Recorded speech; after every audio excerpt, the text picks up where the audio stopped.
broadcasting from the Unshackled Studios in Melbourne. This is WilmsFront, brought to you by theunshackled.net. Now here's Tim Wilms. Hello everyone and welcome to Friday night's double feature show. The date is the 25th of October 2019. It is 7 p.m. here in Melbourne. This is episode number Sweet 16, so it calls for an epic show. There is going to be no Sunday show this week because, as I said on Wednesday's WilmsFront show, I'm going to see the Joker that evening. So even though I won't be on air that night, I will still be working because, of course, the Joker in the current culture war is a must-see movie, especially that it is an anomaly put out by Hollywood in that it doesn't preach social justice. Now, as I've promoted, I have two very big guests for tonight. The first one, I won't keep waiting any longer. So, as you know, this year, he's already turned on his microphone.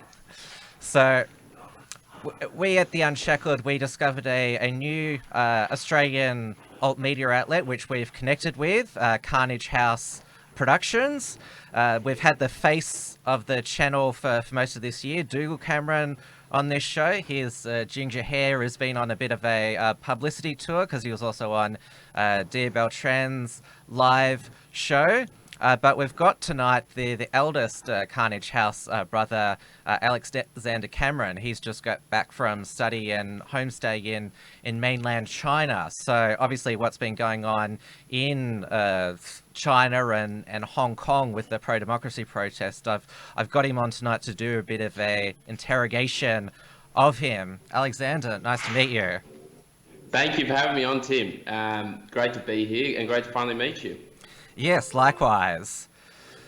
Now, this has fascinated me that you've been in mainland China for so long, because that's basically been what's consumed Australian politics for the past few months. How should Australia approach its future relationship with China, which is becoming more ambitious in its increasing its sphere of influence and increasingly flexing its military and diplomatic muscle. And of course, there's been the pro-democracy protests in Hong Kong, which have gone on for, I think we're about in the 16th week of it. And the extradition bill, which triggered these protests, that's been formally withdrawn now. But of course, Hong Kong, under the one country, two systems, when the British handed it back in 1997 to People's Republic of China, the democratic liberal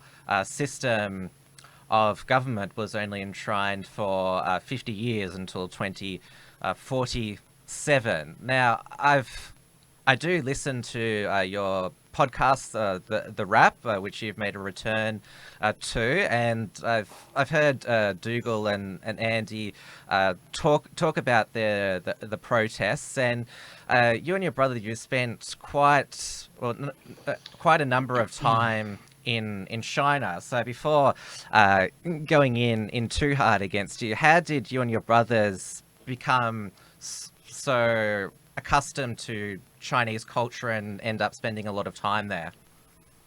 Sure. Well, basically, I finished my uni degree and kind of in the last year of university decided to pick up two Mandarin electives. And so I didn't really take a gap year out of high school or anything like that. So I thought it would be a good opportunity to go overseas, do a little bit of traveling, spend kind of 6 months away.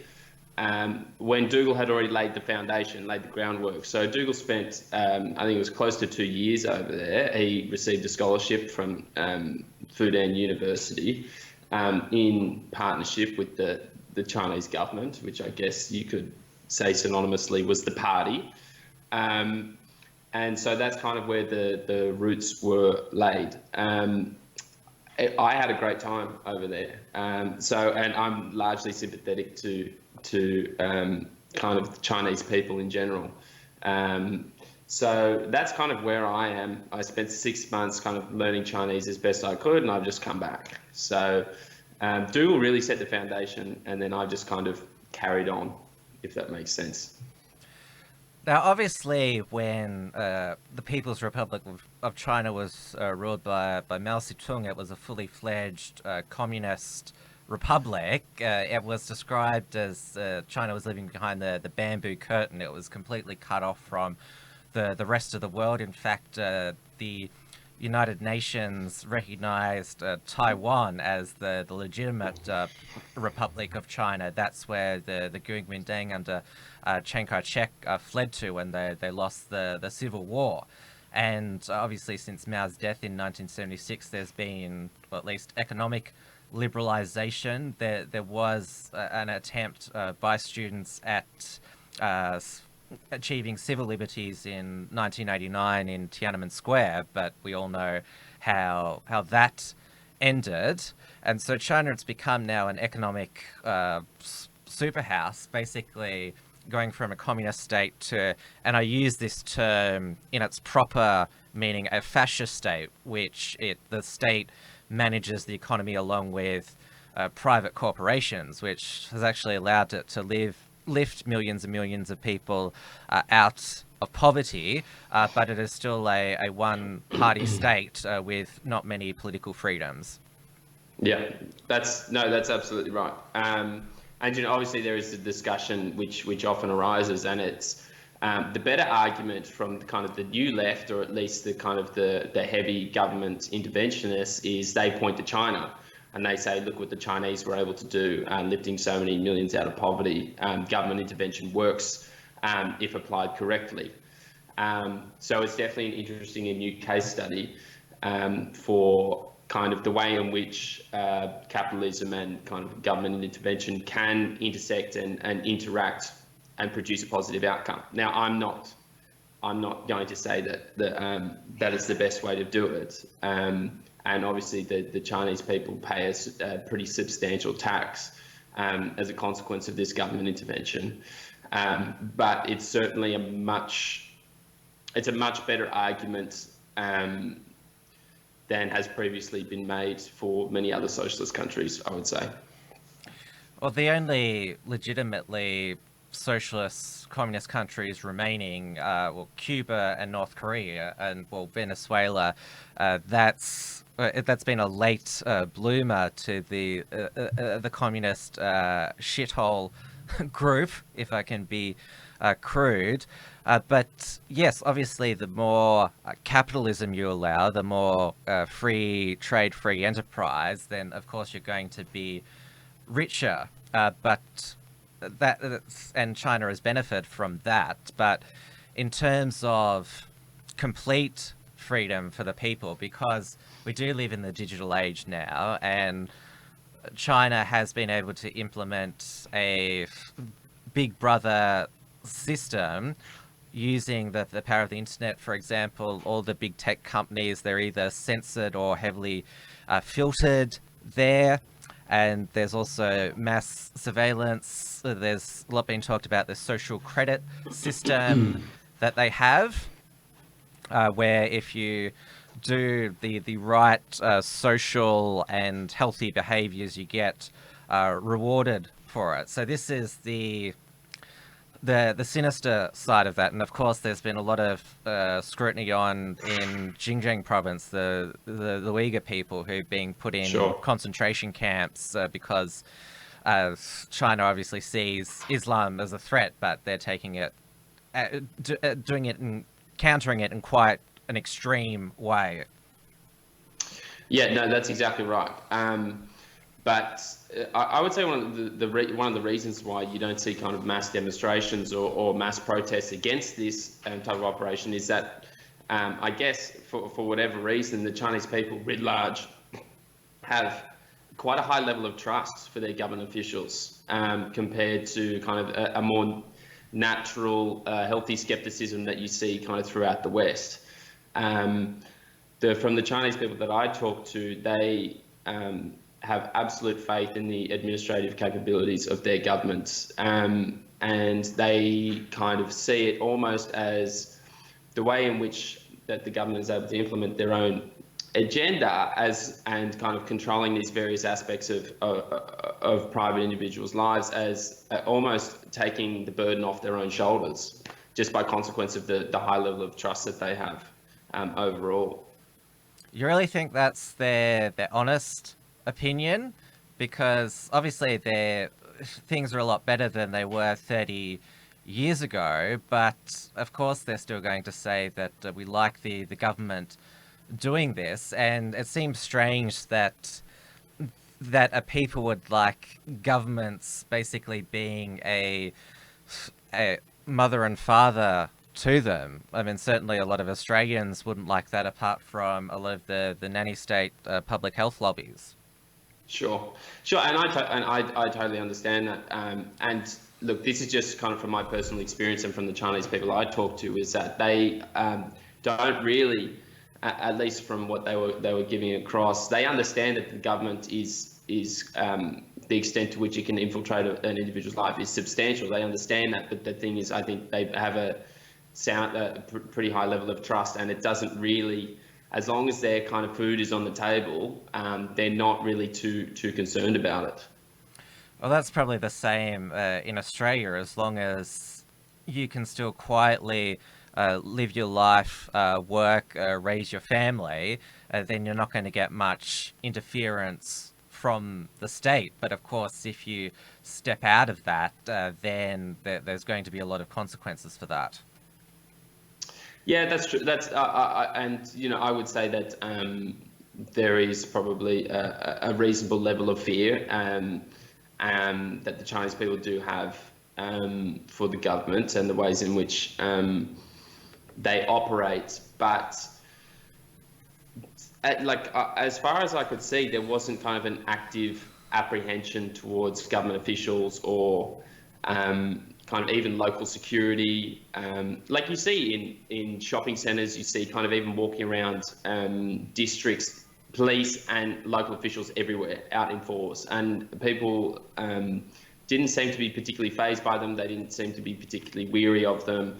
I would say that like when I see a police officer in Sydney, I'm not scared of him per se, but I'm it's kind of like when a police officer is driving behind you, you do get that little sense of they're going to get me for something. Whether it's jaywalking or littering, or not that I live, but whatever it is. The Chinese people didn't really operate under that kind of cloud of suspicion at all, as far as I could tell. Well, we are a bit fascist in Australia, in various states and at federal level, so that's a sort of good comparison you make there. I put the entropy link in the chat again, so if you want to send through a super chat or ask either Alex or I a question, because we are, for everyone who's not aware, WilmsFront live streams, they are exclusively on the Tim Wilms channel, but we also use the enhanced YouTube software, which is Entropy, which allows to cut around the requirement to have 1,000 subscribers to receive super chats and be monetized. So first question of the evening is from Senator Slayer, who says, "Who's this nerd?" I'm not sure. He's probably talking about me because I'm the one with the glasses. Yeah, I was going to say, who's he talking to? Yeah. Well, I can take them off. I've got some. They're just not here. I'm just not wearing mine. Mine Yeah. are reading glasses. Yeah, I did a bit of Facebook stalking of you and noticed you got glasses in a few of them. A couple, yeah. Yeah. I've never understood why people call them seeing eyeglasses. Do you understand what that means? Seeing eyeglasses. That you're blind. I don't know what it is. I don't know. Mum would often say, "Can someone fetch me my seeing eyeglasses?" I don't know if some of your listeners can fill me in on that, because that's just what I assume normal glasses are. Just whilst we're on the topic. Yeah. And we should mention that Dougal's your producer for the evening. He's managed not to basically hog because he has been basically, while you've been gone, been the face of Carnage House, doing all the interviews, getting out there. He's been pouring himself out basically to anyone that'll take him. But he's been doing good work.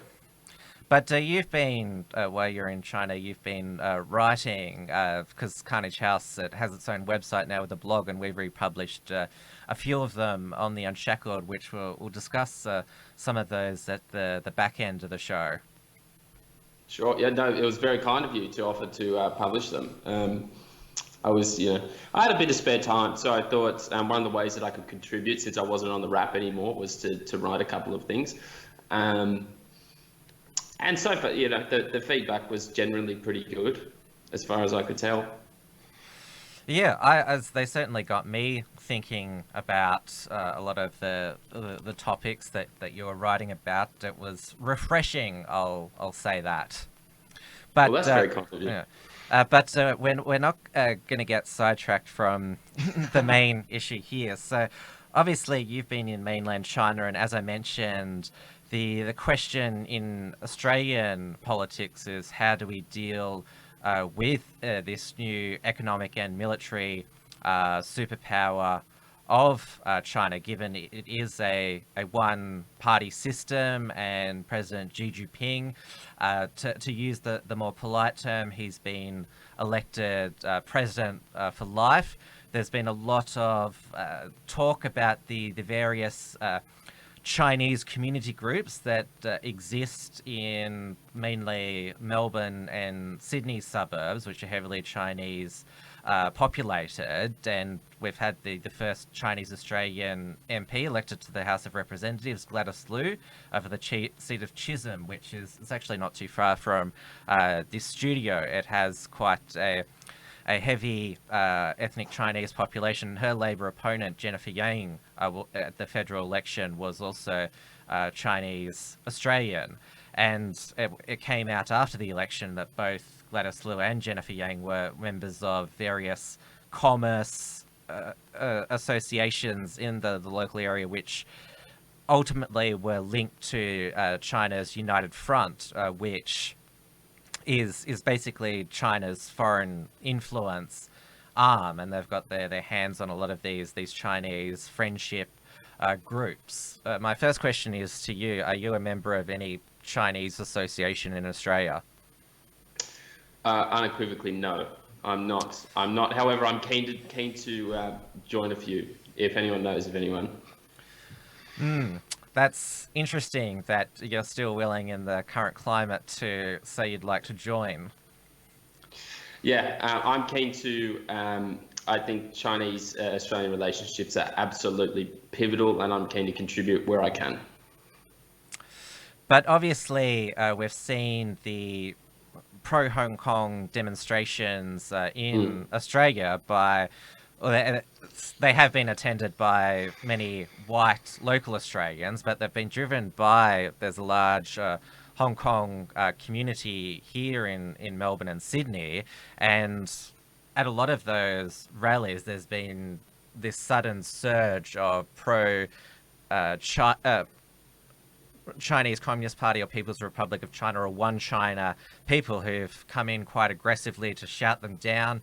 And it was the University of Queensland, there was actually punching on there. And it's been well documented that those pro-Chinese students or other people, they didn't just get there on their own. They had a bit of help, and a lot of the Hong Kong pro-Hong Kong demonstrators wore facial masks because they're worried about being recognized by the Chinese authorities, or they've got family back home. So that is obviously quite sinister, that even though a lot of them are Australian citizens, sole Australian citizens, they've still got this shadowy force following them. Yeah, I don't look. I can't speak to the extent to which being recognised in Australia would directly impact your family standing or social credit score back in China. But obviously, I can understand their hesitancy to show their face. I'm not a massive fan of people wearing masks in public, but I'm equally not a fan of government spying. So I hold those two things kind of equal weighting. In fact, probably the government intervention even more so. I'm weary of. So I sympathise with them, and I understand. I totally understand why there are substantial demonstrations by Hong Kong Australians as well as Chinese Australians.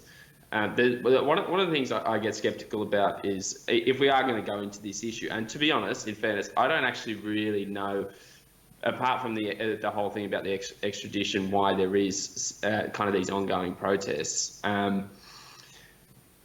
But I always get skeptical when there is unity amongst the media as to a position. So kind of there was very, very little pro-Chinese or at least representation of the Chinese side of the argument within Australian media and Western media in general, particularly when this was going around, when the protests first began.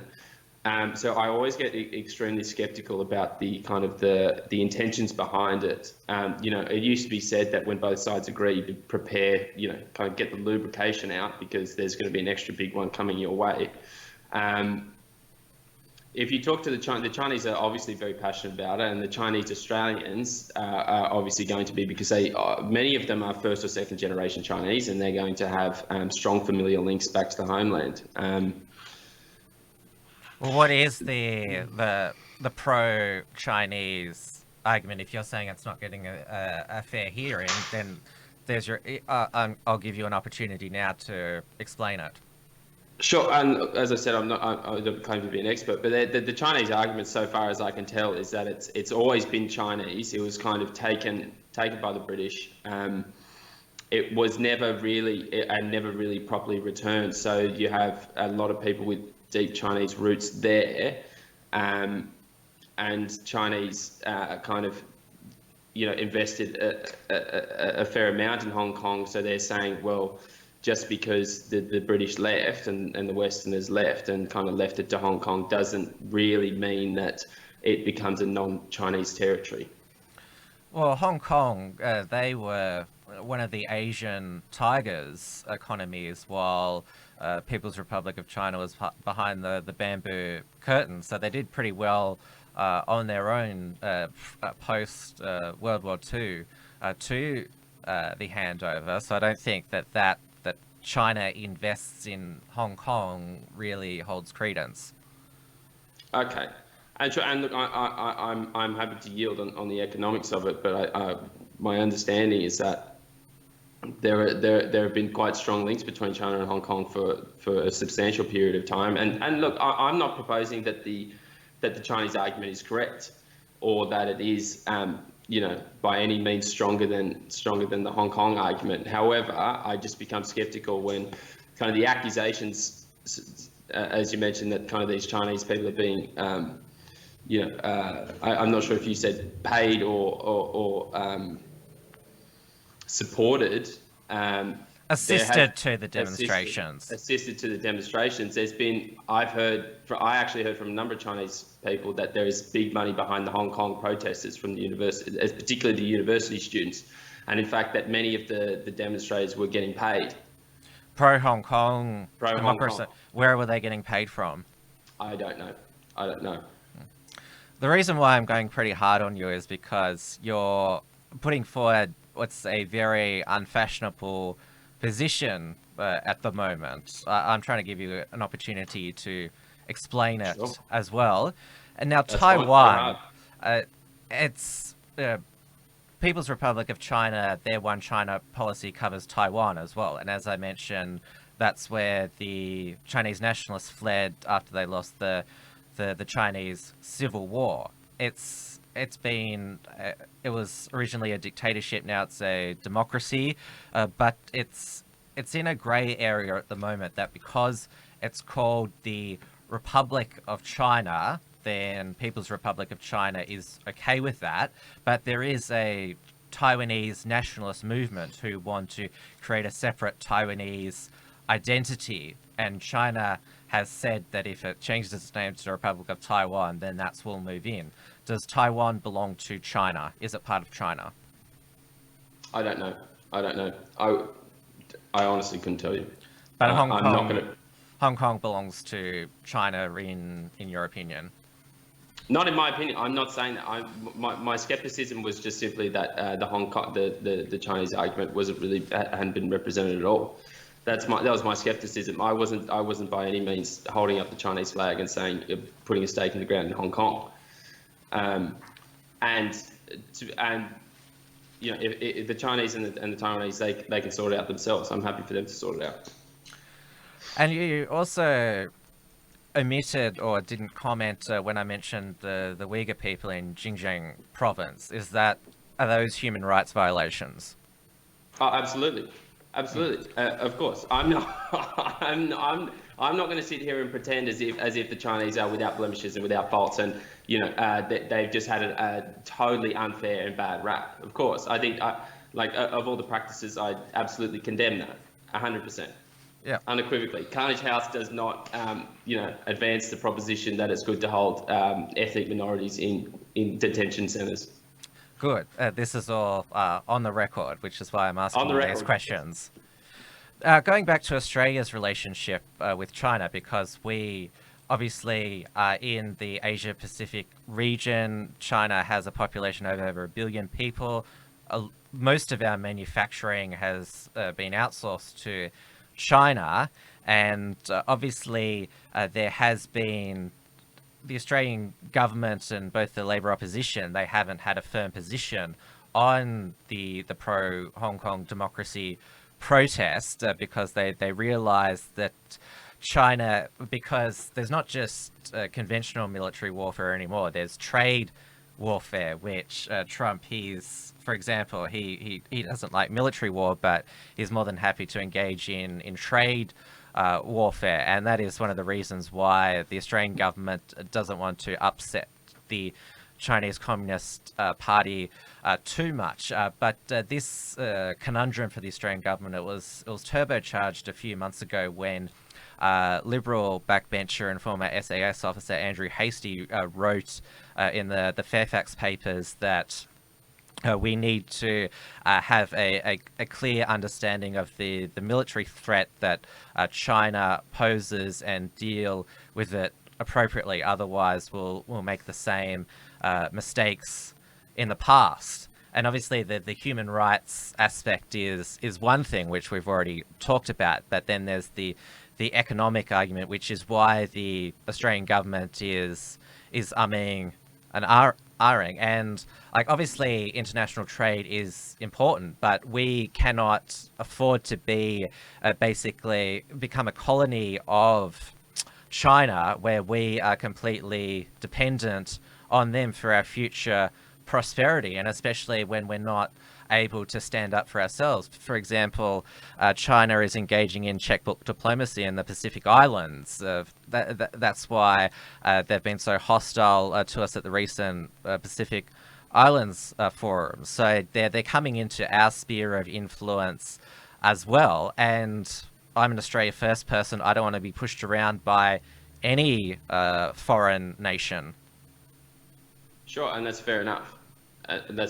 But what I would say is, firstly, on the human rights abuses, I mean, yes, of course, China perpetuates substantial and is ongoing, and it's actually been documented. But we can't pretend for a moment that if we're prepared to take money and we're prepared to trade with the United States, that all of a sudden that somehow alleviates their human rights abuses and kind of their history with that type of thing. I think I agree that we should try and be as independent as we can, and I think if there is ever an argument for encouraging business and financial independence, that's it. But I don't think I think that the argument that somehow it's a binary proposition, either we just side with China or America, I don't think it holds.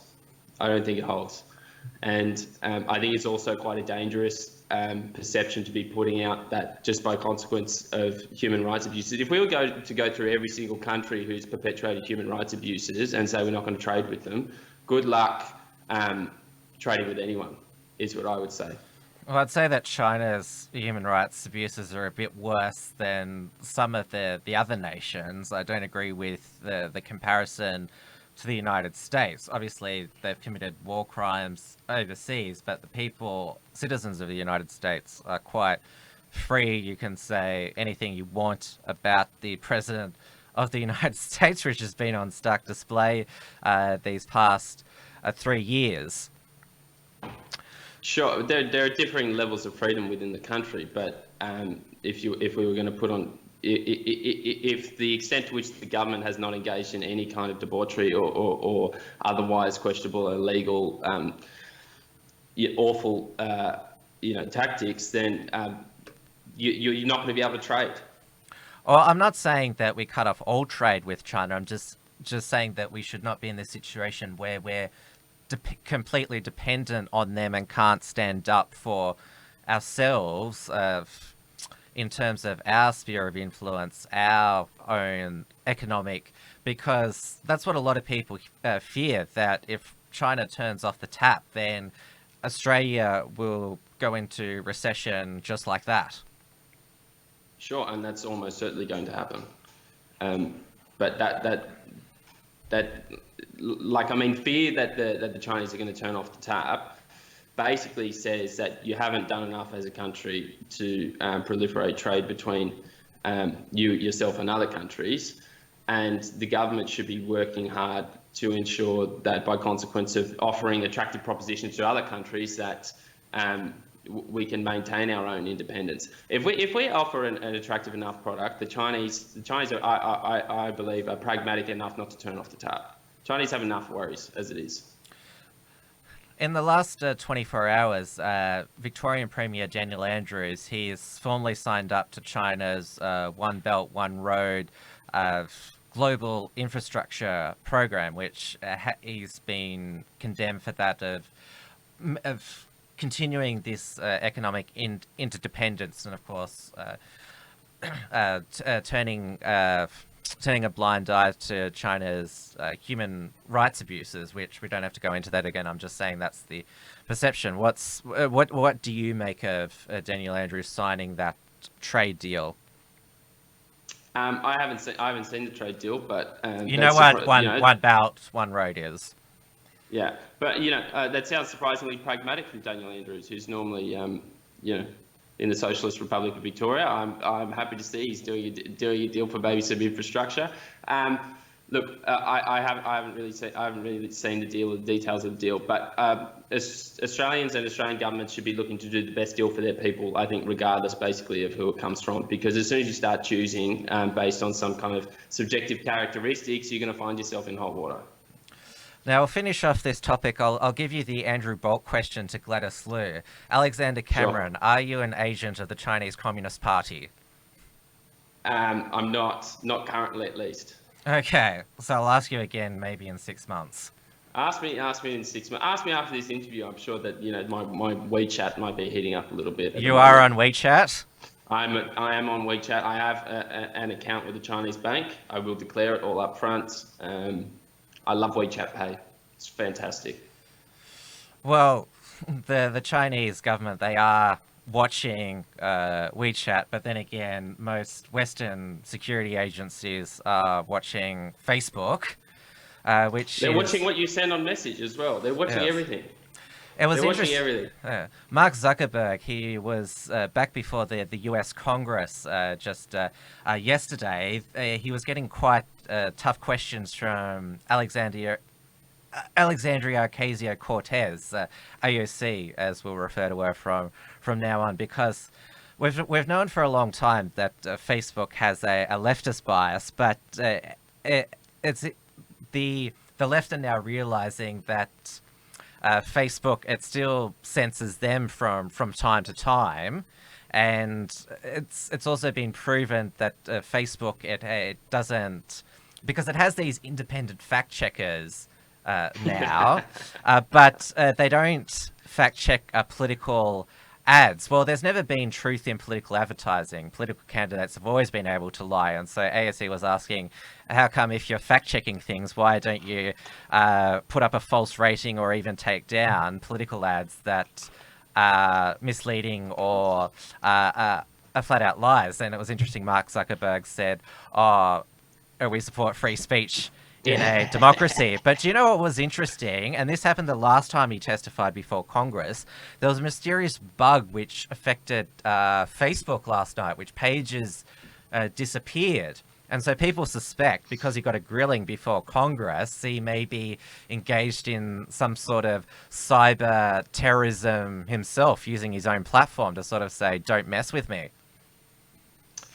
Well, look, I wouldn't put it past him. I'm not going to say that he's a reptilian, but or a cyborg, but I have heard those. He does look like it.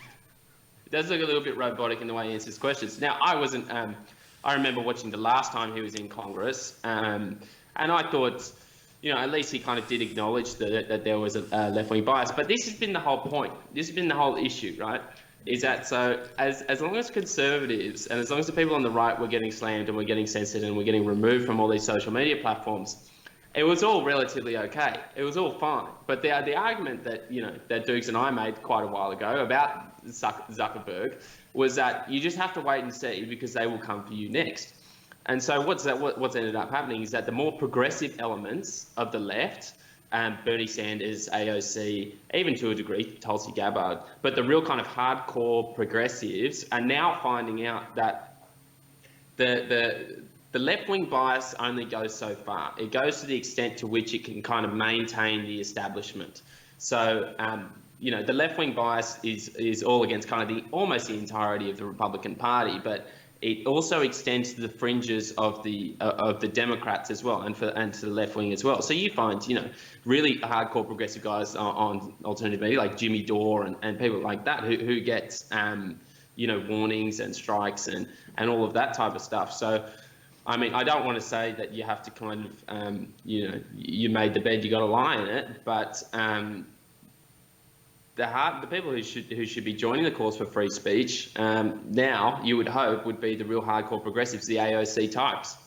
Well, Elizabeth Warren, she's tweeted that if she's elected president, that she'll break up Facebook. And then there was audio leaked, not from Mark Zuckerberg, but of him, where he said that we'll fight this all the way to the Supreme Court. So obviously Elizabeth Warren, she's a socialist and she doesn't mind messing with private companies. But it's interesting now that governments and both sides of the political spectrum are realizing that Facebook is because it is such a digital global tech monopoly that we've never seen before, that has over 2 billion customers, that it is basically the decider about what a lot of information gets seen, and nobody should really have that power. And I'm glad that there has been migration, self-deletes from Facebook, and people are going to other social media platforms. My favorite is gab.com. There's also Telegram encrypted messaging service, but with the Unshackled, I make sure that, like, that's why we've got the unshackled.net. So we've got a self-hosted website. We're working on a self-hosted video site, rationalrise.tv, so that Facebook can't decide one day that we don't think your voice should be heard anymore, because it is a kangaroo court or a star chamber. There is no due process when Facebook deletes you. No, of course there isn't. And just quickly, while we were talking about Elizabeth Warren, I don't know if we're going to get into it or whatever, but I always enjoy talking about Pocahontas. But one of the funniest things that I heard from Pocahontas was that when she was talking about funding, so she was saying that Donald Trump is taking all this funding from dark, all this dark money from questionable sources to finance his next campaign, and so the question got put to Elizabeth Warren: are you,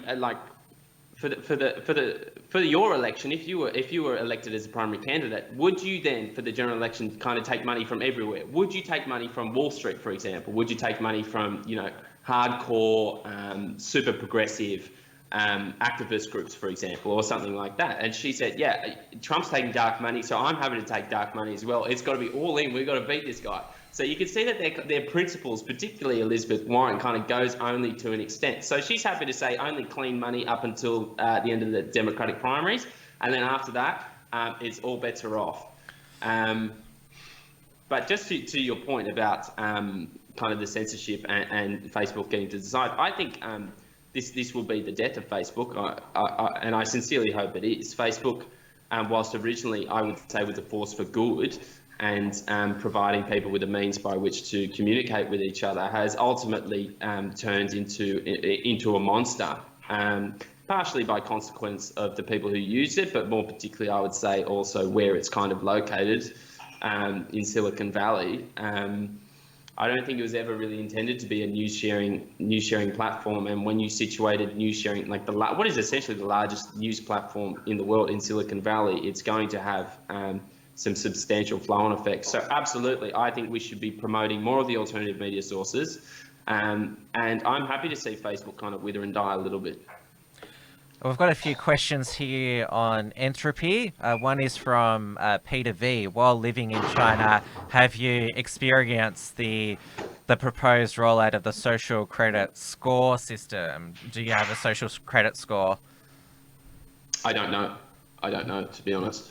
I could have unknowingly, but I can't say that I have consciously seen the effects. As far as I can tell, for the Waiguaran, the white people, you can kind of get advanced tickets to, like, on trains, and you get a bunch of various memberships and things like that. As far as I could tell, that was the kind of maximum extent for white people that I saw anyway. And we've got another question from Senator Slayer. Should Blair Cottrell be allowed to be interviewed on Sky News? I would interview him on Sky News if I was on there, for sure. Oh, well, I'd say to that, good luck keeping your show after that. Yeah, like, I mean, the thing is, Blair Cottrell is going to have a voice. The question is, does it get challenged, and where is it? If you want it to fester in the underground, then, or you want it to kind of take on an extreme complexion, then keep it underground. But if you want to defeat it or if you think it is worth defeating, then do it in the open.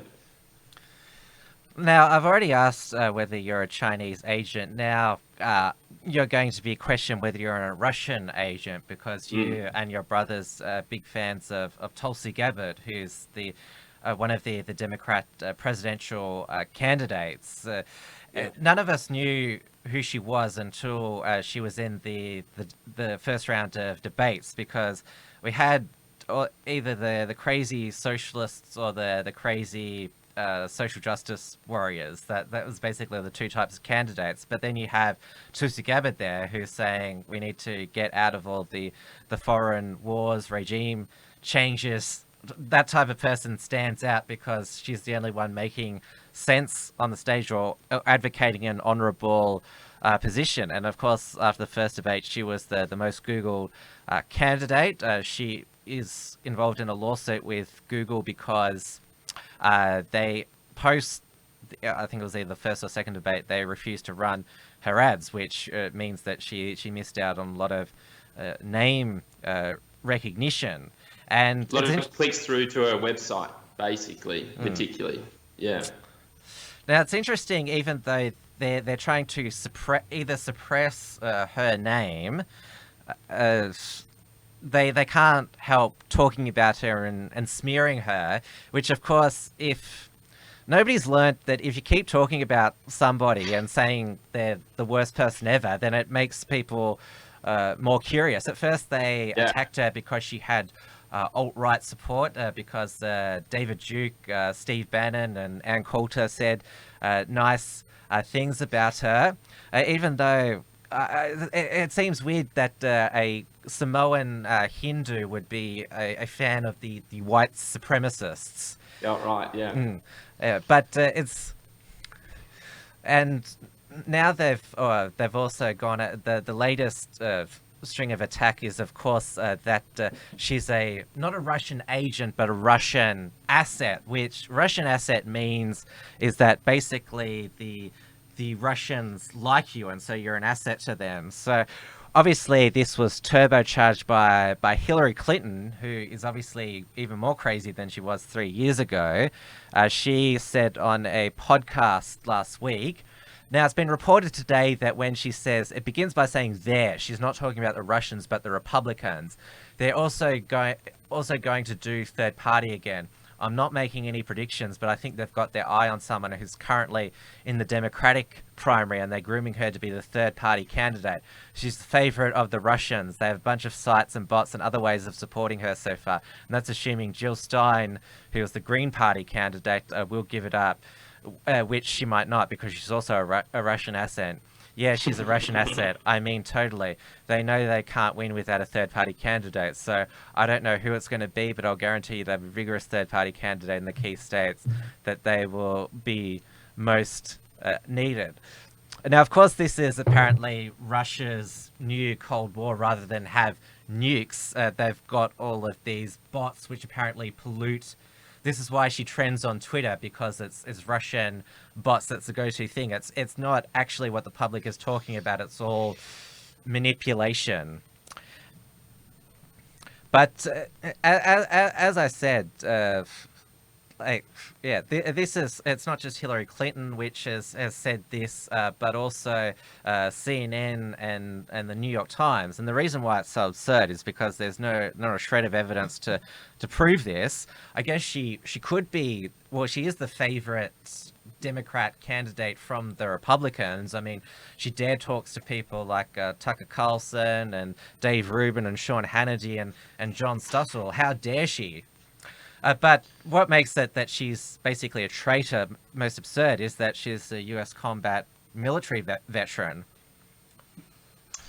Yeah, look, obviously there's a fair bit to unpack there, but it's Tulsi, I will say, is my, besides the Don, is my favourite candidate on either side. And if the Democrats weren't in fact owned by the military-industrial complex, then she would absolutely be the candidate.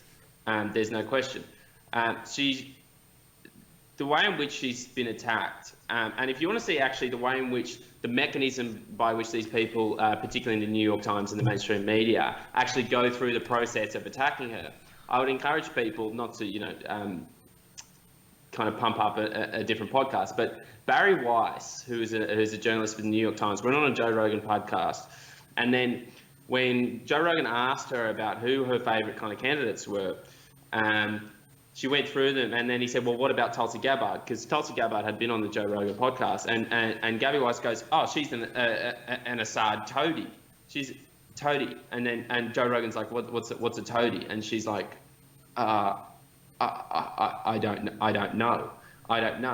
So this is New York Times journalist who's supposed to be writing about this stuff, and who all they're doing is they're just echoing the sentiments of the deep state and the establishment. So when they go after Tulsi, all that is when you find out the people are going after Tulsi, you find out who the people are that are actually owned by the MI6. So the people who are going hardest, particularly Hillary Clinton and Kamala Harris, are two people who she's burned in blistering fashion in recent weeks.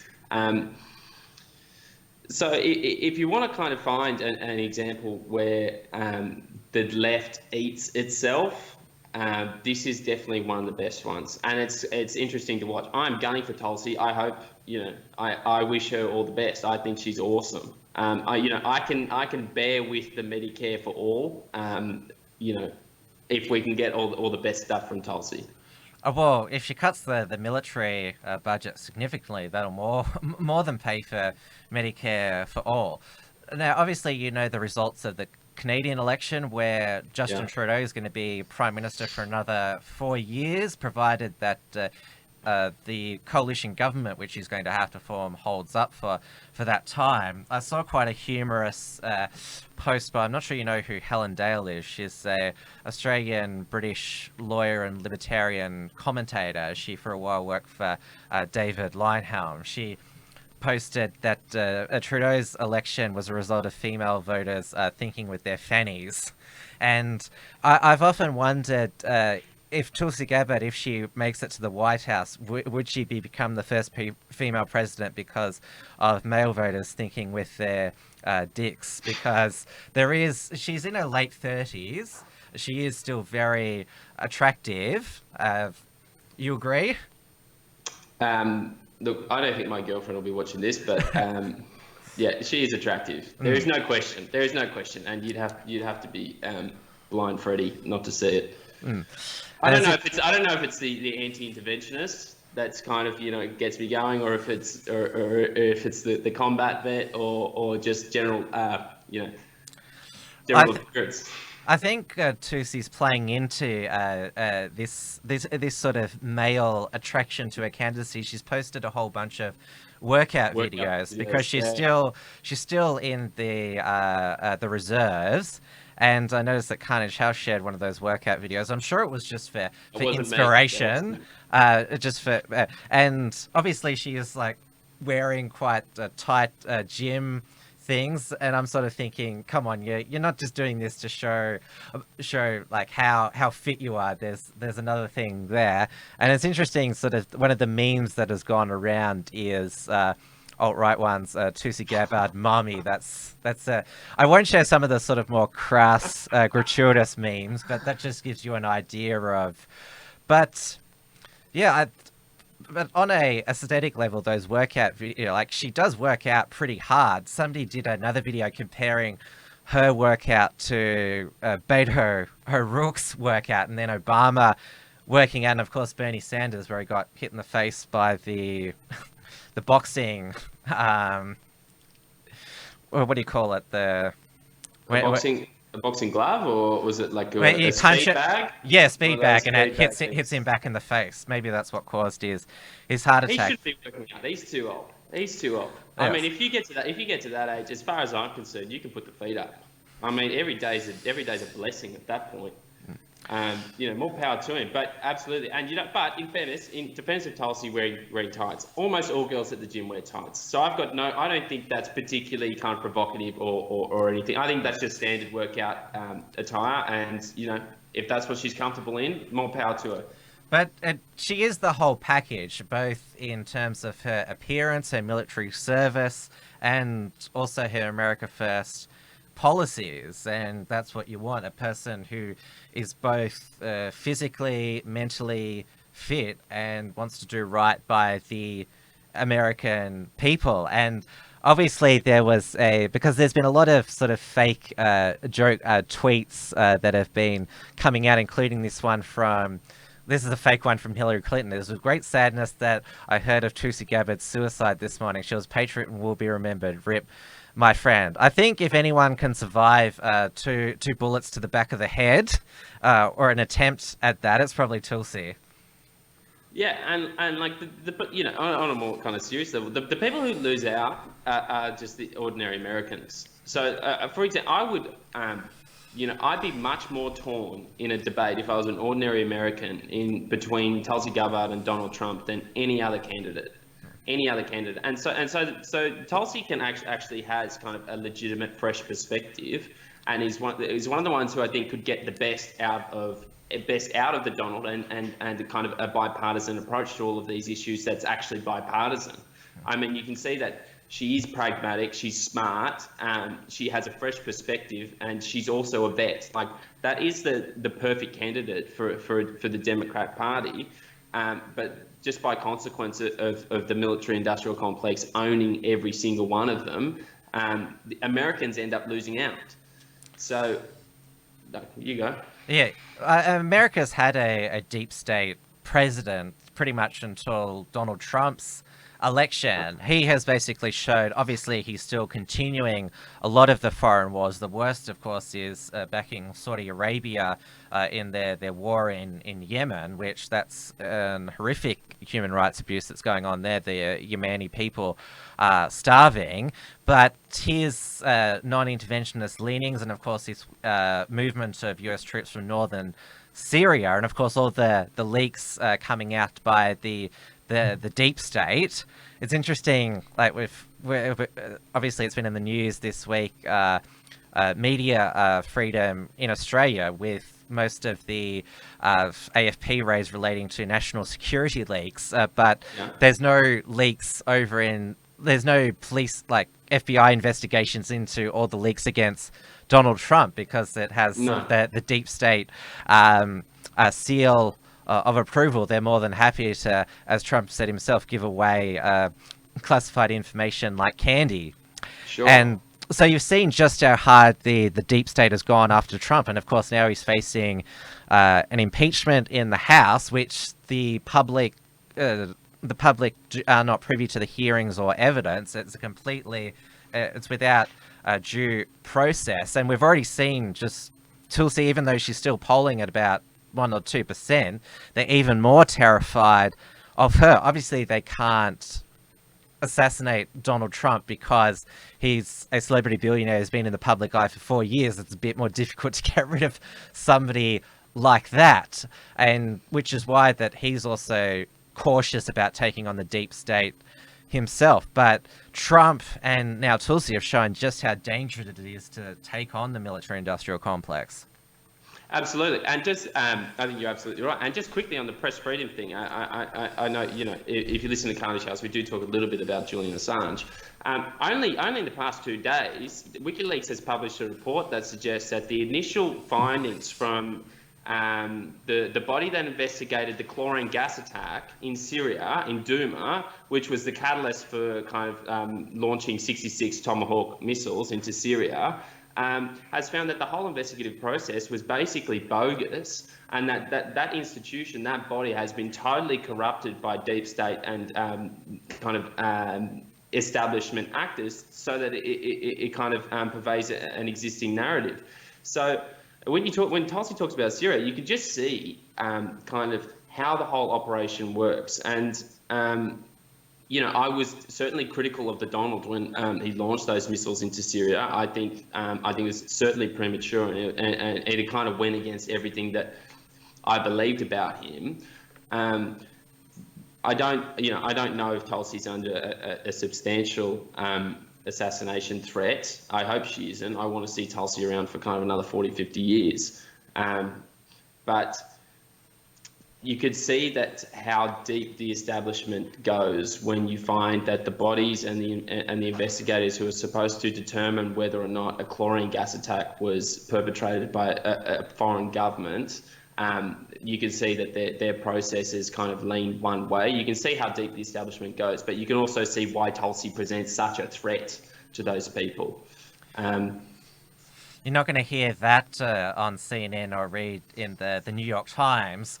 Just like they say to us that Joe Biden and Hunter Biden did nothing wrong in Ukraine. We've already fact-checked it, so you don't need to worry about that.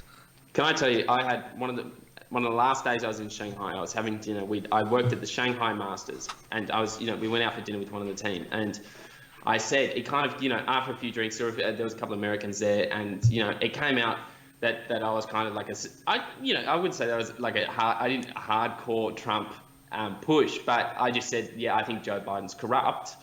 And they, like hardcore liberals, I would say, and they went ballistic. Joe Biden, for whatever reason, it doesn't matter what he does, he's just untouchable in the eyes of some of these people.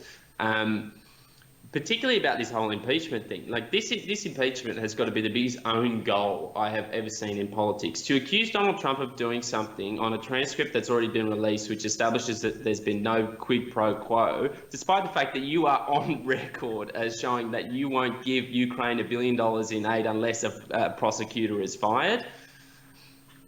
There's an incredible lack of self-awareness that goes around these places. I don't know how these people still have jobs.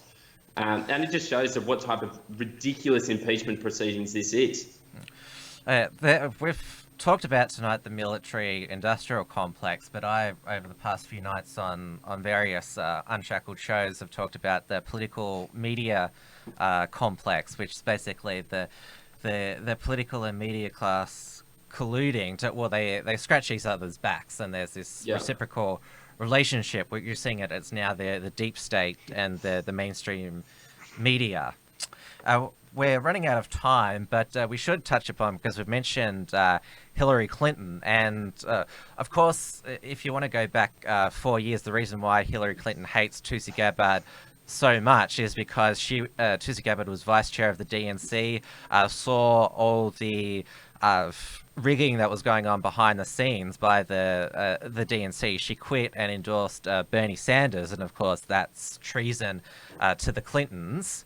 But Hillary Clinton, she wants a remix rematch because she claims that she beat Donald Trump because she won the popular vote. She said that I got 66 million references, but I was beaten by a corrupt tornado. And what was that? Hillary Clinton, when Donald Trump tweeted about Hillary entering the race, she said, "Don't tempt me, do your job." But basically, the reason why she's thinking of entering because, well, Joe Biden is losing his mind. I just wonder if the Clintons have maybe replaced his meds. They've messed with his medications. It wouldn't surprise you. Maybe that's why Bernie had a heart attack, and who knows, maybe they manipulated Elizabeth Warren's DNA results so it'd come back with that she had no Cherokee in her. Yeah, look, it's definitely it reminds me of the cast of the Goonies, and it's definitely a bad movie. Watching these guys go at it, and particularly when you have such an easy, likable, competent candidate just sitting there, and then they're kind of jumping around in hoops to go between Pocahontas, Sleepy Joe, and Crooked Hillary. If Hillary were to run, it would be absolutely the best thing, one of the best things for Donald Trump, and it would be an unequivocal and categorical nightmare. It'd be a total and unmitigated disaster, just by consequence of the fact that if we get to again hear the extent to which the DNC, Hillary Clinton, were able to use and weaponize the various apparatuses of kind of the US Department of Justice, FBI, CIA, not only would it just blitzkrieg and kind of scorch earth the DNC for years, but it would actually, in fairness, pave the way better for Tulsi Gabbard, because what you end up getting is a much stronger contrast between the establishment deep state operative, which is Clinton, and kind of the messianic angelic Tulsi Gabbard. So I think it would be the best thing for Donald Trump if Hillary ran. It would also be the best thing for the Democratic Party. Well, Trump, he's now opened his own investigation into the origin of the Russia probe. And obviously his Attorney General, William Barr, has been spearheading it. But now it's actually a criminal investigation with U.S. Attorney John Durham actually looking into how it started with the FBI. And I think Trump's right to not let it go, because the Christopher Steele dossier, like, it was ridiculous. It was material. A disaster. It was a disaster. For a DNC-funded document to be the catalyst for the FBI launching an investigation into a potential Republican candidate is nothing short of one of the worst examples of an abuse of power in recent memory. We should, like, as funny as it is to hear about it, we shouldn't joke about it, because it's absolutely an obscene abuse of power, and to be able to weaponize the FBI and department, because there are a number of hands that this had to go through. Not just the FBI, the Department of Justice had to sign off on the FISA warrants that established that they could surveil Carter Page, who was the manager for the campaign. To be able to do that, to be able to spy on campaigns, is using the national security apparatus, is nothing short of a ridiculous abuse of power. And so this is just one of these examples where we have to find out how it happened and how to prevent it happening in the future, because it's not a democracy when you can surveil the opposition candidate. And the Mueller report came up with nothing, but they managed to entrap a whole bunch of Trump associates. Obviously, George Papadopoulos, who everyone knows who he is because of his famous lunch and drinks in London with Alexander Downer. There was, of course, his campaign manager, Paul Manafort, who's going to prison. Yeah. His former lawyer, Michael Cohen, he's in prison. Former National Security Advisor Michael Flynn, he's also been found guilty, and there's also Roger Stone, his confidant, he's facing FBI charges. We have run out of time now. I enjoyed our chat. It was good to meet you, Alex, and I'll continue to keep my eye on you in the near future. I'm sure the party will be as well, so you won't be alone. Well, thank you for having me, Tim. I really appreciate it. Loved it. Have a good night. Thank you, Tim.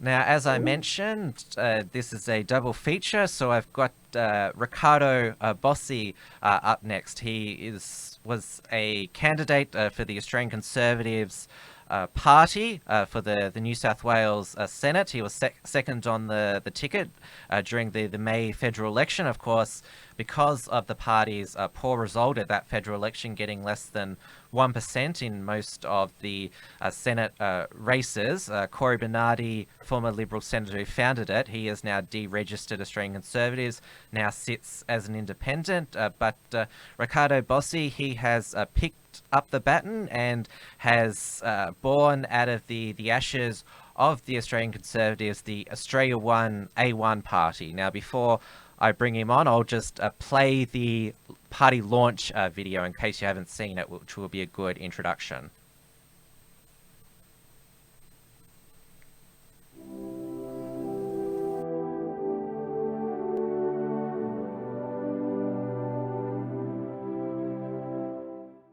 I'm Riccardo Bosi, a published author, international business consultant, former Australian Army Special Forces Lieutenant Colonel, and a former Senate candidate. And I am but one of many who are creating a new political party, Australia One. The reason for this is simple, because professional politicians in the major parties have ruined our country. And since the federal election in May 2019, little has changed. Useless green dreams, collapsing manufacturing, damaging education, weird gender ideologies, Islamic terror and Sharia law, a neutered military, denial of free speech, out-of-control immigration, full-term abortion, African crime, suspect political donations, family court suicides, the globalist influence, failed water management, vote fraud, Centrelink fraud, and the list goes on and on. Did you vote for any of this? Australia's current future looks bleak, and there are other futures that look worse, and we need to change our trajectory. You see, we are under attack from foreign powers and ideologies, and that's bad enough. But they are being aided and abetted by traitors in our parliaments and our public service, compromised judges in our courts, ineffectual police running our constabularies, cowards leading our military, ideological enemies in our universities, and propagandists in our media. I say our because it is you, the Australian people, who pay for or subsidise these institutions. These organs of state have been corrupted to the point where they no longer serve Australia, but themselves, foreigners, and other special interests. The forces arraigned against us are titanic, and we are losing this battle because most Australians just can't see the threat, and those who do see it and speak out are severely outnumbered, maligned, defamed, and even silenced. Every generation has a role to defend what is good and to defeat that which threatens it. And like every generation, we will never face a more important responsibility. We must save Australia. We must ensure Australia remains a sovereign, self-reliant Judeo-Christian Western democracy, which is economically powerful, militarily intimidating, politically free, culturally vibrant, and socially cohesive. To do this, our nation needs decent men and women who are willing to commit everything to a cause greater than themselves. We need to build an army ready to fight for our best future, an army ready to fight from local councils through to state and federal parliaments. Your voice is necessary. You don't have to be a parliamentarian, but you must fight for your family, your local community, and your nation. Now is the time to step up and rise to this challenge. If you know the difference between right and wrong, if you know what you're willing to fight for, and if you truly have the courage of your convictions, Australia One is your party. Join us.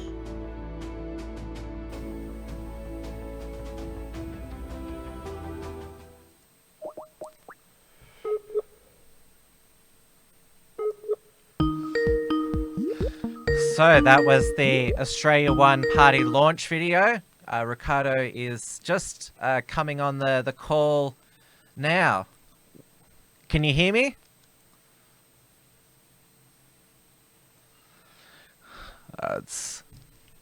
He'll come up on the screen in a moment. Yeah, I've got you. Oh, okay, I can't see you at the moment. Okay. I don't know how to. Somebody said in the chat that's such an annoying sound. I've been trying to investigate how to mute the Skype ringtone, but there's actually no option there. We've got you on screen now, Riccardo. So welcome back. Well, you were on the Unshackled Waves, my own program originally. So welcome to my new program, WilmsFront. Thank you and congratulations, Tim. Now, when we spoke, it was just after the federal election where we did a bit of a Australian Conservatives post-mortem, and that was before Cory Bernardi announced that he was intending to deregister the party. It was also at the same time when Samrat Grul and Joel Jamal, they were attempting to reform the Christian Democrats. Ultimately, they did not succeed. And so there's the various people who made up the senior circle of Australian Conservatives. Obviously, Cory Bernardi is still in the Senate sitting as an independent. He intends to quit the Senate either at the end of this year or next year. Lyle Shelton, who was the Australian Conservatives Queensland Senate candidate and also former director of the Australian Christian Lobby, he now works for Mark Robinson, who's a state LNP MP, and Kevin Bailey, who was the Australian Conservatives Victorian Senate candidate. He's applied to join the Victorian Liberal Party. But you and also Sophie York, who was your number one candidate at the federal election, you've decided that Australians still need an alternate conservative voice, and so you've launched Australia One. There was a lot of I saw a chatter online about what the party should be called, what the logo is, but it was a nice introductory video, and the website mailing list is up, and also you've just launched the Facebook page and group. Yeah, it's been an interesting little journey. After the election, a number of us had a sense that we had to take the cudgel up or it would be lost. It was pretty clear that nobody wanted Labor and they held their nose and voted Liberal. I suspected, and I'm being persuaded even more every day, that the Liberal Party will collapse under its own weight over time. It's interesting, you finished that conversation with Alex Cameron and the deep state. We face exactly the same problem here. Not quite as sophisticated, because most Australians tend to overestimate their abilities, but we've got the same problem here in Australia, and we need to break it. The Liberal Labor Party, Nationals and Greens, they're deeply entrenched in all of it, and we need somebody that's ready to take it on. Yes, we spoke about probably the biggest challenger to the deep state over in the United States, Tulsi Gabbard, who's a former military combat veteran. You're a former Australian Army Special Forces Lieutenant Colonel. You've had deployments to the Middle East, and it's good that a lot of ex-military personnel decide to become involved in politics, because any type of domestic politics always comes to geopolitics. And I spoke with Liam Quasher a couple of Fridays ago. He's with the Young Conservatives Queensland. He's only 25, but he's already gained range of experience in the Australian military, which has given him a unique geopolitical outlook. And obviously the work of Andrew Hastie on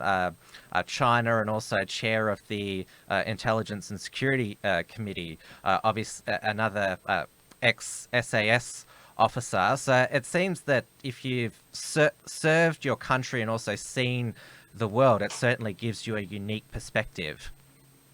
Yeah, it's a lived experience. Most Australians obviously have to take the word of the presenters on TV, but most of these people never stepped outside their five-star hotel in the capital city.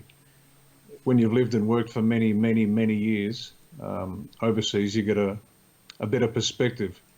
And the more military people that join up to either side of politics, and I'm quite happy with that, the better we'll be, because the sheer competence, drive, dedication, focus that service men and women bring is second to none.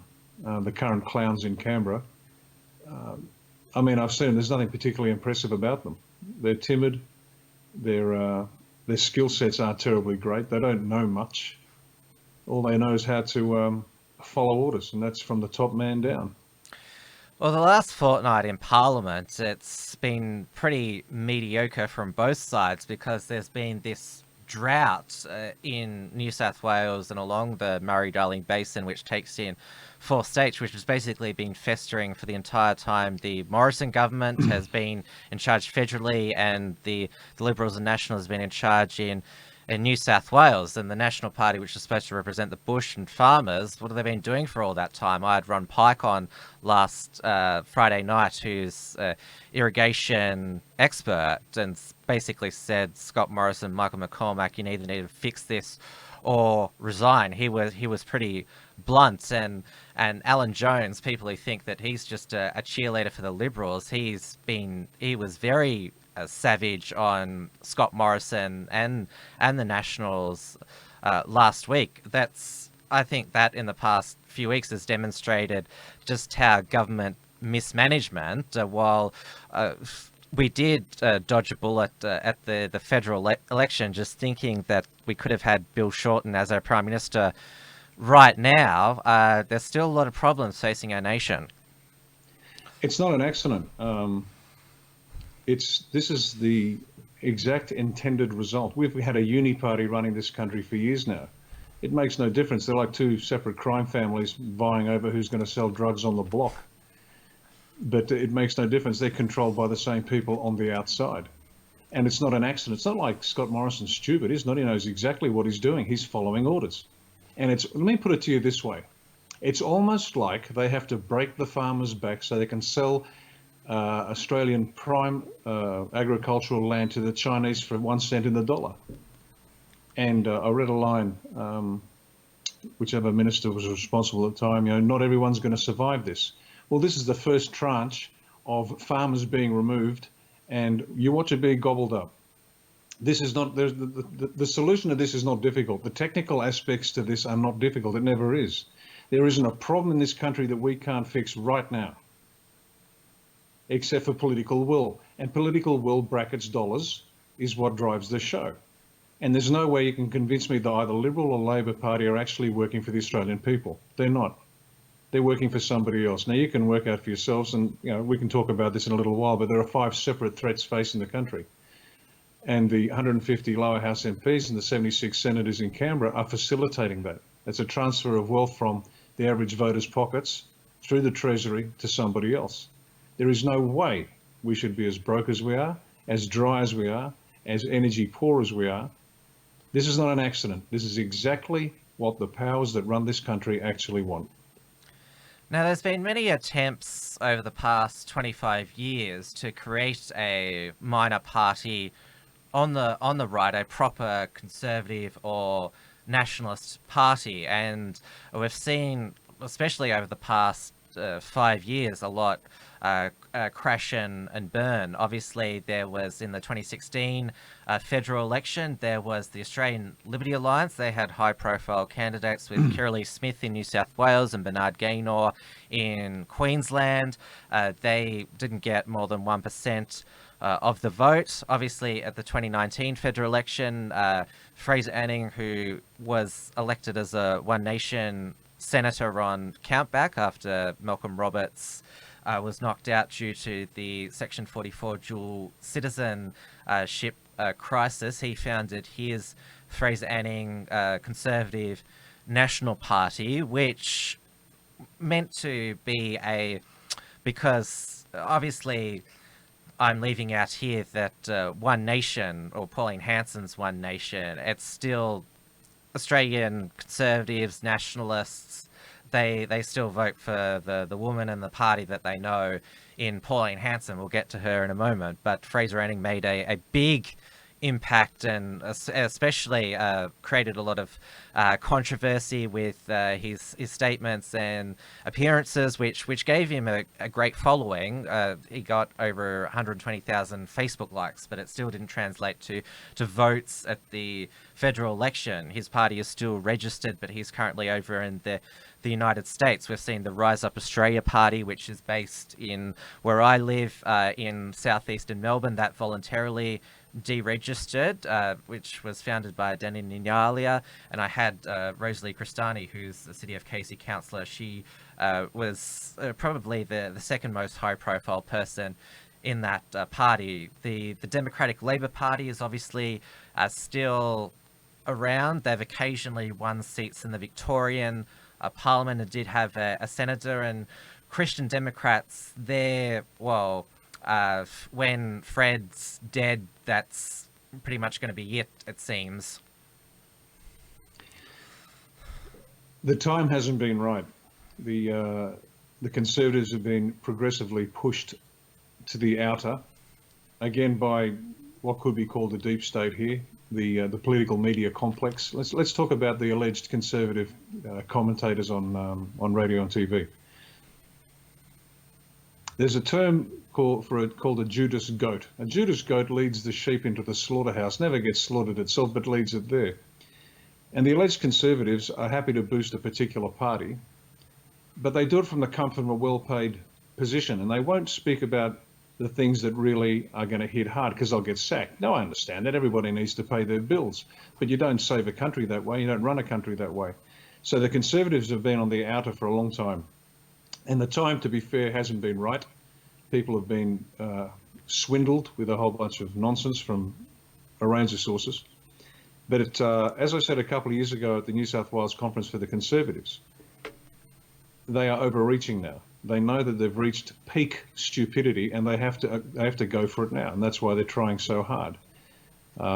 You see it all around the globe. Brexit vote? No, we don't want that. We'll keep giving you a referendum until you give us the result we want. Happened in Ireland, happened in the UK. It's happening everywhere. They're doing it here too. But things have changed now.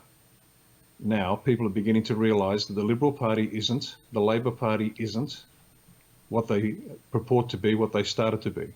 And they are genuinely looking for something different. Now that something different better be bloody good too, because they're sick to death of listening to nice words and then watching people disappear the moment it gets a little bit tough.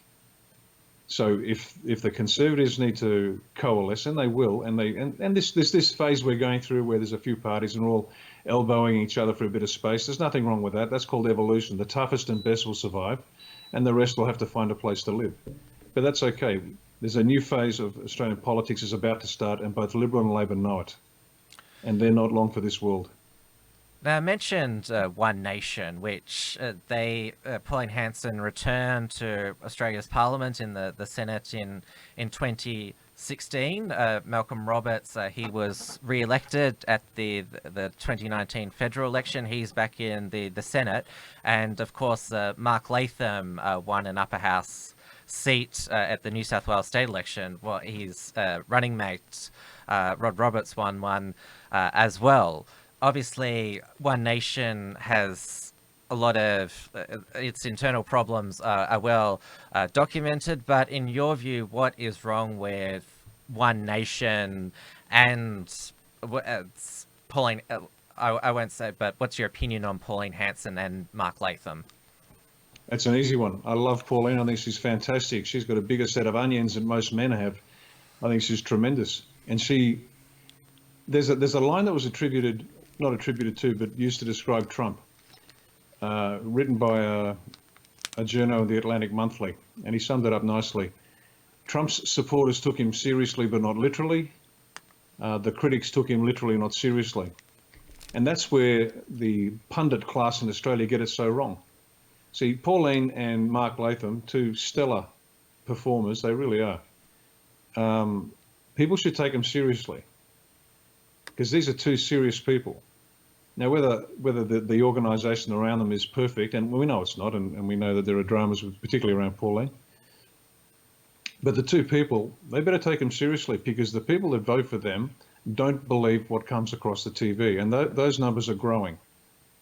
The numbers out of New South Wales could easily have been double what Mark Latham pulled in with One Nation. There's a huge mass of people ready to move, but they need to be persuaded, they need to be convinced, they need to trust that the people selling them an idea are there for the long haul. Supplementary question to that: why isn't One Nation the party for you or other Australian Conservatives? That's a really good question. On a personal level, I've spent a lot of time following orders. I've had enough, because I'm reasonably well trained. I know how to survey the landscape, decide which battles to fight, how to fight them, when to fight them. And it's time to do it. Well, as they say, if you want something done right, you do it yourself. And so I'm tired of compromising and hedging and all the stuff that normally goes on in politics. Let's try something new. In fact, I broke a cardinal rule of politics just recently, not long ago, a couple of months ago. I stabbed somebody in the front rather than the back, and people were horrified. How dare you tell someone to their face exactly what you think of them? You should be like the rest of us. No, this is too serious a business. And this is serious, and we're going to lose the country. Those of us who look behind the curtain know exactly what's really going on and the foundational damage that has been done over the last 60, 70 years. This is serious business. We need serious people to fix it. And the clowns, there's no room for them. They won't last long. And in my organisation, we don't have time for that, as I was telling one of our supporters today. Unless you're hard, unless you're smart, there's no role here for you. This is not kindergarten. I'm not going to hold people's hands. You need to know how to take a punch, and you need to know how to throw a punch, figuratively, of course, but do it, and do it hard. Well, yeah, I can assure you, in the next election cycle, you're probably going to get punched from all angles politically. As you can see, what's happened with Trump the past 3 years, he's just been under attack constantly, but his response has been attack, counterattack, hit the enemy 10 times harder, which I think you would probably agree with as a good strategy. Oh, you've got to play your own game, and Trump knows Trump, and he knows how to play Trump. Nobody can beat Trump. He plays a great game, and he has them guessing at every turn. He really does. He's a master. I'm a little bit different. I'll be playing my game my way. When I need to hit, I will. But one thing I learned from Trump is a master class. He never attacks unless he means to kill. He doesn't waste words. He just gets on with the job. And as Churchill said, if you stop at every barking dog, you'll never make your way down the street. Now, obviously, you are the founder of Australia One, but it's not titled Riccardo Bosi's Australia One party. There was a lot of, even though Australian Conservatives was called that, there was still a lot of perception by party members that it was Cory Bernardi's Australian Conservatives Party. And what some of the former members who are now members of your party are wanting to have more of a say, more input in the party going forward. Is that what you plan to do? What lessons are you going to take from that aspect of Australian Conservatives? No, that's exactly right. That's exactly why we're going to be different to every other party. If you've read John Ruddick's book, Make the Liberal Party Great Again, I'm using that as my Bible. So thanks, John, and there's still a job for a federal director of the party when the Liberals eventually collapse. Feel free to give me a bell, I'll take you on. The way it's going to work is this, and here's just a couple of examples. When it comes time for candidates, I'm not interested in someone turning up saying, look, I can stack the branches and I've raised so much money. The way we're running it very soon, and it'll be starting in the new year once we've got the constitution and policy platform sorted. If you want to be a candidate for the seat of Upper Kumbukta West, let's say, you better start working your tail off in Upper Kumbukta West, running every sausage sizzle, supporting every possible local event, so you get to work your electorate and get known in your electorate. And then you will earn the right to represent them. That's the way it works. They better, when it comes to voting time, they're not going to vote for a T-shirt or a logo. I want our candidates' faces so well known in the local community that they walk up, shake their hands and say, Jacko, I hope you make it, mate. You've looked after us for the last 2.5 years. It's our turn to look after you. So on one point, they get to own their electorate. They also get to speak, because this nonsense about having a single head is just bad strategy. the locals need to vote for somebody they know, like, and trust. And that's the 3 phases that each candidate's got to go through. Step number 2, we're going to take a leaf out of Ruddick's book again. Recall elections. Anybody that doesn't perform within my party, the 10% of the members say, let's get rid of the federal director or the state director or anybody. 10% want to get rid of you because you're not doing the right job. You face a recall election, and if you don't win, you're out. And in fact, that's something we'd like to introduce into Australian politics, recall elections. See, at the moment, every politician tells lies and promises. We know that, nothing special. Then for 3 years, they say and do nothing that you actually want until they come back and they say, here's my blue shirt, please vote for me. Here's my red shirt, please vote for me. But it's a lie. But can you imagine every electorate in the country can conduct a recall election on their local member because all of a sudden that local member has taken a position at variance with their expressed wishes. All of a sudden, you've got a local member who is responsive to the electorate 365 days a year instead of just once at election time. That's the way we're going to run the party. You have to earn your place and you have to fight to keep it. I'm not sure if you're aware of the term candidates disease, but it can affect a lot of people where they believe that just by running a Facebook ad campaign or maybe putting some billboards up or a few local TV ads that they're going to win. No, people use the expression, you campaign your socks off. That's literally what you have to do. You basically have to dedicate 12 to 18 months of your life, give up all of your weekends to attend community events, because voters, they're not going to vote. A lot of them are not going to vote for you unless they know you, have had a chat with you. They're the people who are going to elect you. You've got to be able to answer their question. And there is a lot of, especially those who either create or join minor parties, they do have a lot of the delusions of grandeur where they think that they're going to magically rise to the top. But I'll mention another aspect of your CV, that you're a leadership, strategy and innovation consultant. You're also a motivational speaker. You're an author of, we spoke about it on your previous appearance, Greatness Awaits You, the 5 pillars of real leadership. So you're under no delusions. This isn't a vanity project, some pipe dream. You want to do it seriously, dedicate huge hours out of your week to it. When I was contesting the position for the Senate candidate, somebody asked me, what do you do if you don't get in? I said, I'd do exactly what I'm doing now. I'll just do it differently. When you plan a military strategy, you set your intention, and this is really important for people to understand. Intention comprises 3 parts: purpose, method, end state. Purpose, what you're going to do; method, how you're going to do it; end state, what the world looks like when you're finished. Don't worry about method. Being a senator was a method to achieve an end state. The purpose was to save the country, and the end state was, as you can see in the video, a sovereign, self-reliant Western Judeo-Christian Western democracy. That's the end state.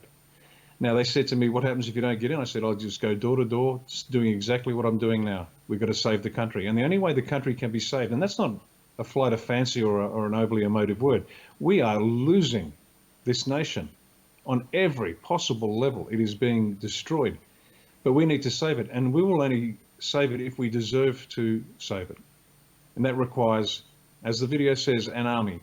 This can't be done from the air. This needs to be done door to door, street to street, suburb to suburb.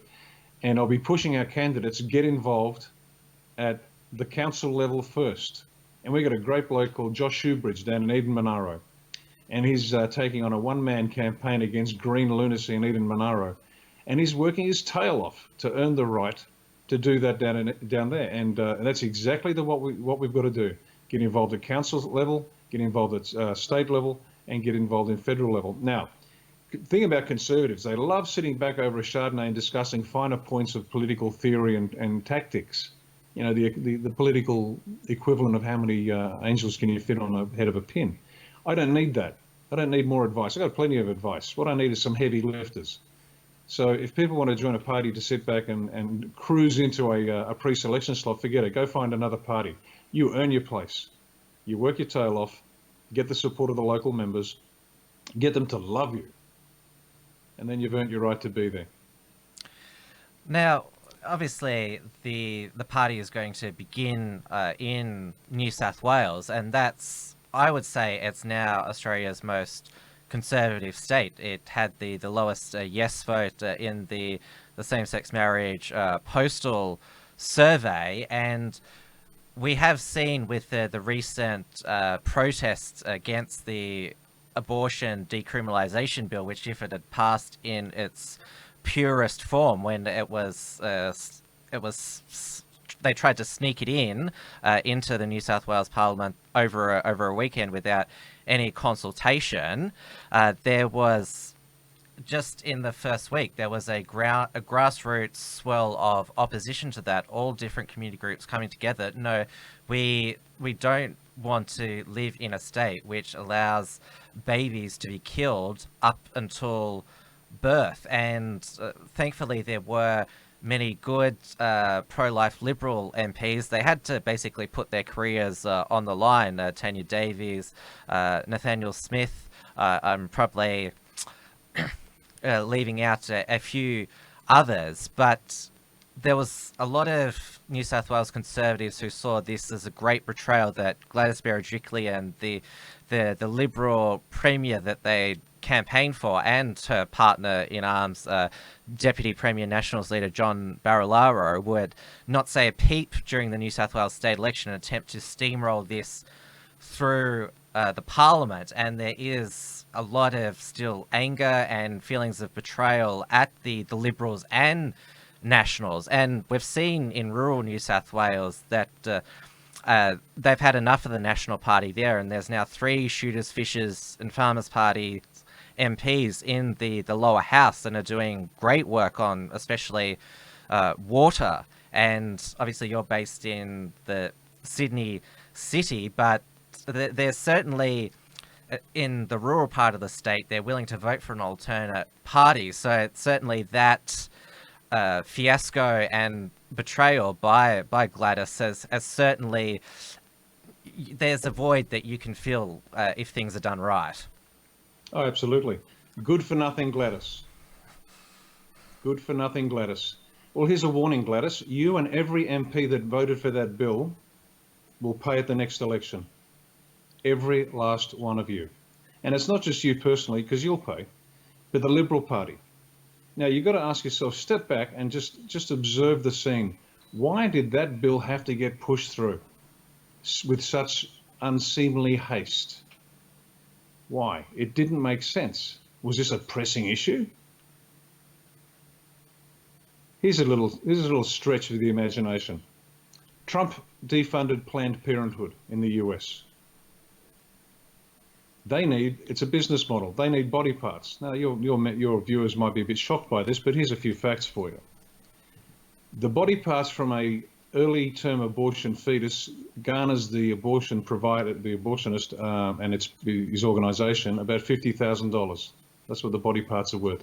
A late term abortion's worth $500,000. And they needed supply. And good for nothing Gladys and her loathsome Liberal Party and their loathsome Labor mates did what they were told. They followed orders and they pushed this bill through. And it's interesting to note that if you mentioned the body parts sale, that amendment to prevent the sale of dead baby body parts was voted down. So that what a surprise. I'm shocked. I'm absolutely shocked. You know what? There you go. I rest my case. This is, and you got to understand, this isn't politics as usual now. A policy here, a policy there. Let's divide the electorate into its market segments. We'll give the Muslims this, we'll give the Greeks that, we'll give the Islanders something else. If you notice in that video, I describe an end state, and that's what every policy that we will push will contribute to. And then people can ask me, what's your policy on this? Well, I say, well, does it help us make us a sovereign, self-reliant Judeo-Christian Western democracy? If the answer is yes, it stays in. But they don't do that. They break it down into segment parts, and they just do what they need to do. And Gladys will go, and she'll get given a high-paid job somewhere like the rest of them. She will have done her duty for her masters, and she'll go somewhere else and get paid. I think, maybe it's my opinion, I'm just guessing, I don't know this for certain, of course, she might be a thoroughly reputable individual. But her behaviour seems to indicate something else. Well, it seems she's gone back to business as usual. But as I mentioned, the second pro-life rally in Sydney's, I think it was Hyde Park, got 10,000 people. That's a massive turnout for.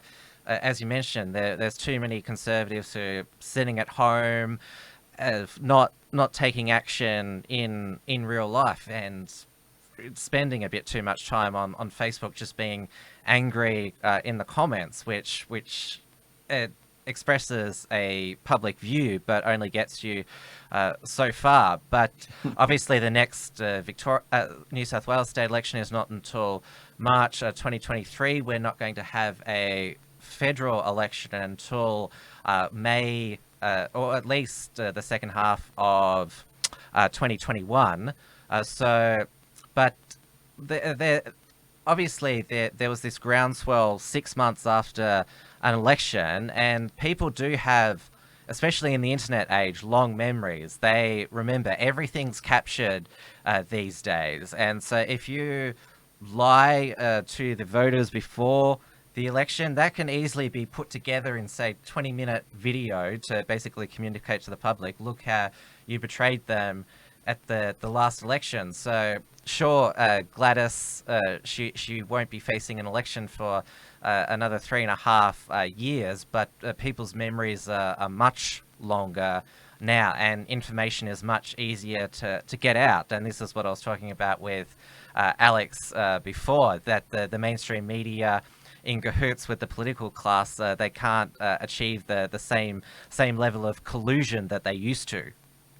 I think you're right, and social media, connectivity, speed of communications has facilitated what is going to become a groundswell against traditional politics. We're not going to get a revolution in Australia. Australians are not that way inclined, which is probably a good thing, but they're going to have to respond to ways they never had to before.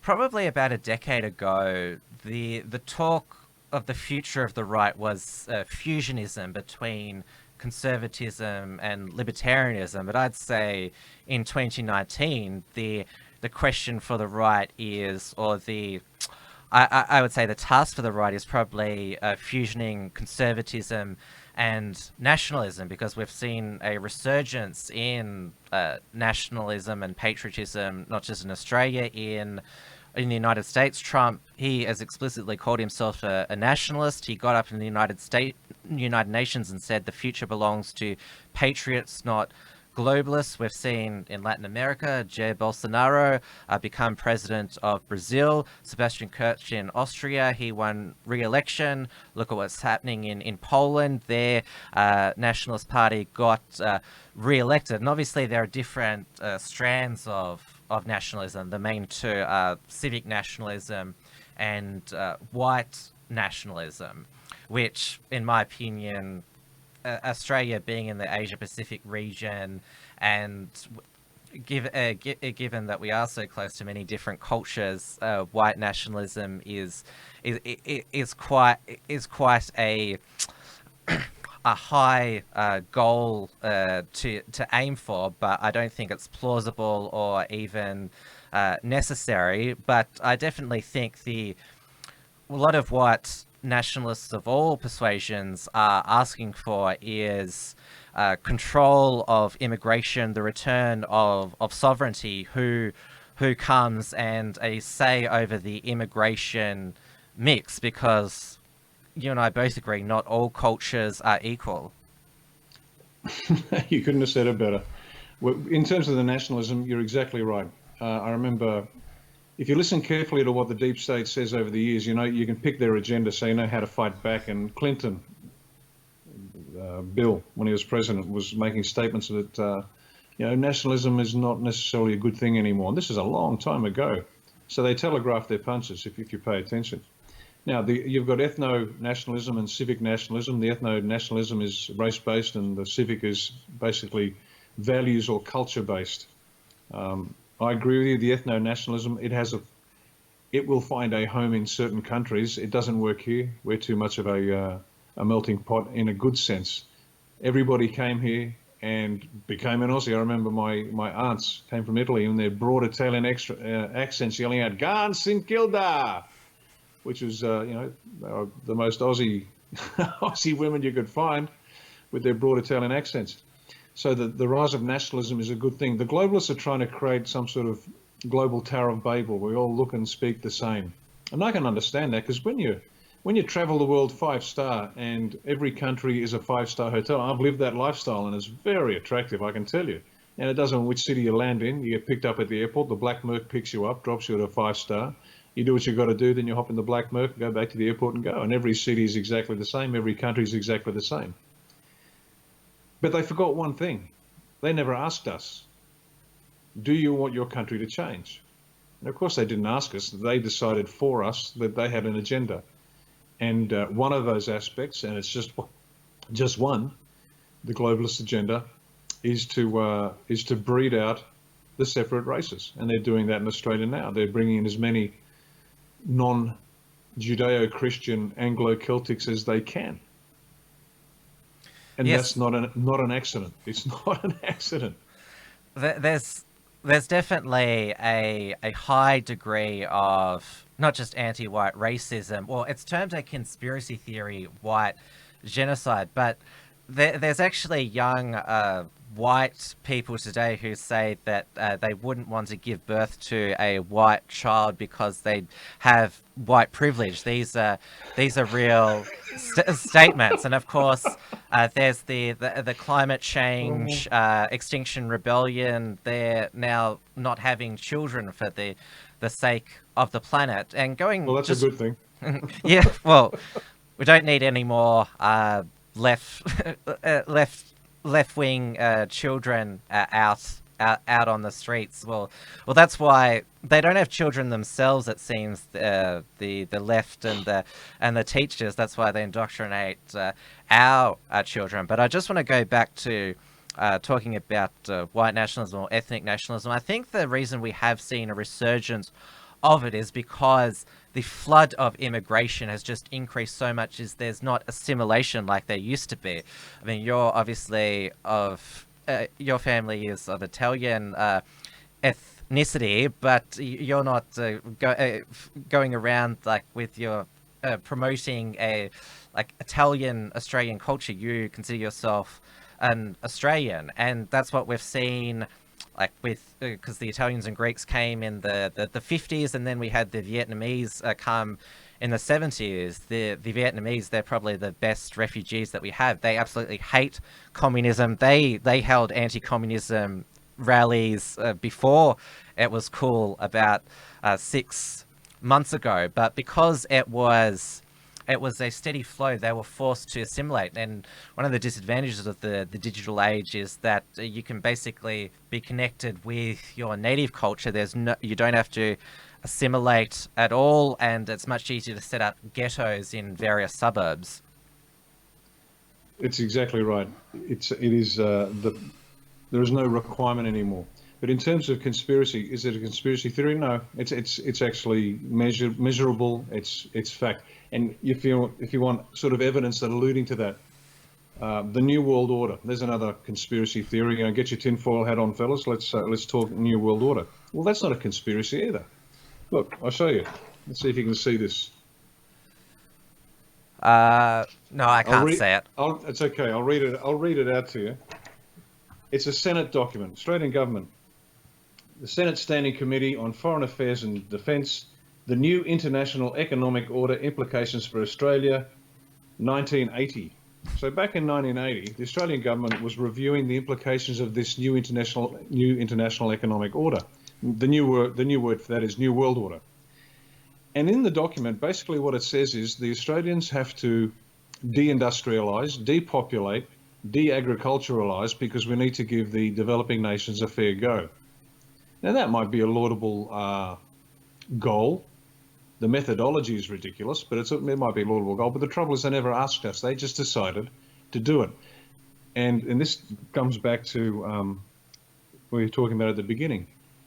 It is not an accident that these things are happening, that the farmers are being broken, that electricity is expensive, They need to destroy our manufacturing. They need to destroy our agriculture. They need to destroy the country. All they want for Australia, those who are trying to control us, is a mine. That's all they need. They don't need us. We get in the way. And I won't mention specific names, but you've got to be a bit suspicious when a former Prime Minister tells the security agencies to stop being so anti-China, when a Liberal minister, before he even retires from Parliament, is on an $800,000 a year package with a Chinese corporation with links to the Communist Party. You've got to be suspicious when a Labor senator is warning a Chinese donor that he might be being tapped by ASIO. Now, come on, we're not that stupid. We can see what's going on, fellas. They've been stripping the country. They've been working for somebody else, and they never bothered asking us whether we were happy with that or not. And what they've done is they have created the monster of nationalism because they've gone too far and they've gone too fast. And guess what? We want our country back. I'll also add to that Gladys Berejiklian's predecessor, Mike Baird, after he resigned, he's with one of the big banks earning a good salary. Anna Bligh, who was former Queensland Premier, she's now the president of the Australian Bankers Association, the chief lobbyist for them. So that gives you another indication. And of course there was Christopher Pyne, former Defence Minister, now is a part-time consultant for a firm that deals in the defence industry, but that didn't break parliamentary rules. Julie Bishop now is consulting for an aid organisation when she was the foreign minister in charge of divvying out a foreign aid. That also didn't break the rules as well. So that's a few other examples. Yeah, it's. I wonder if there's a connection between that. I just wonder. I'm just not sure. Now, we will take questions from the audience before we finish. There's a few here in Entropy. I'll put the link in the chat again. But before we go to questions, I just want to ask you about religious freedom, because that's something that Scott Morrison, even though he is a very religious man himself, his government hasn't, they haven't known how to draft this religious discrimination act and try to please everybody. And I know that you're going to be a speaker at a religious freedom forum next week. Do you just want to promote that for a moment? Sure. It's at Macquarie University. It'll be myself, Mark Latham, and Dr. Con Kafataris. Mark, obviously leader of One Nation, former ALP leader. Con Kafataris, Australian Christian Alliance founder and leader of that organisation. And it's a non-party political discussion on the issue of religious freedom. Mark's putting up a bill to try to nail that down, and we'll be discussing that at Macquarie University.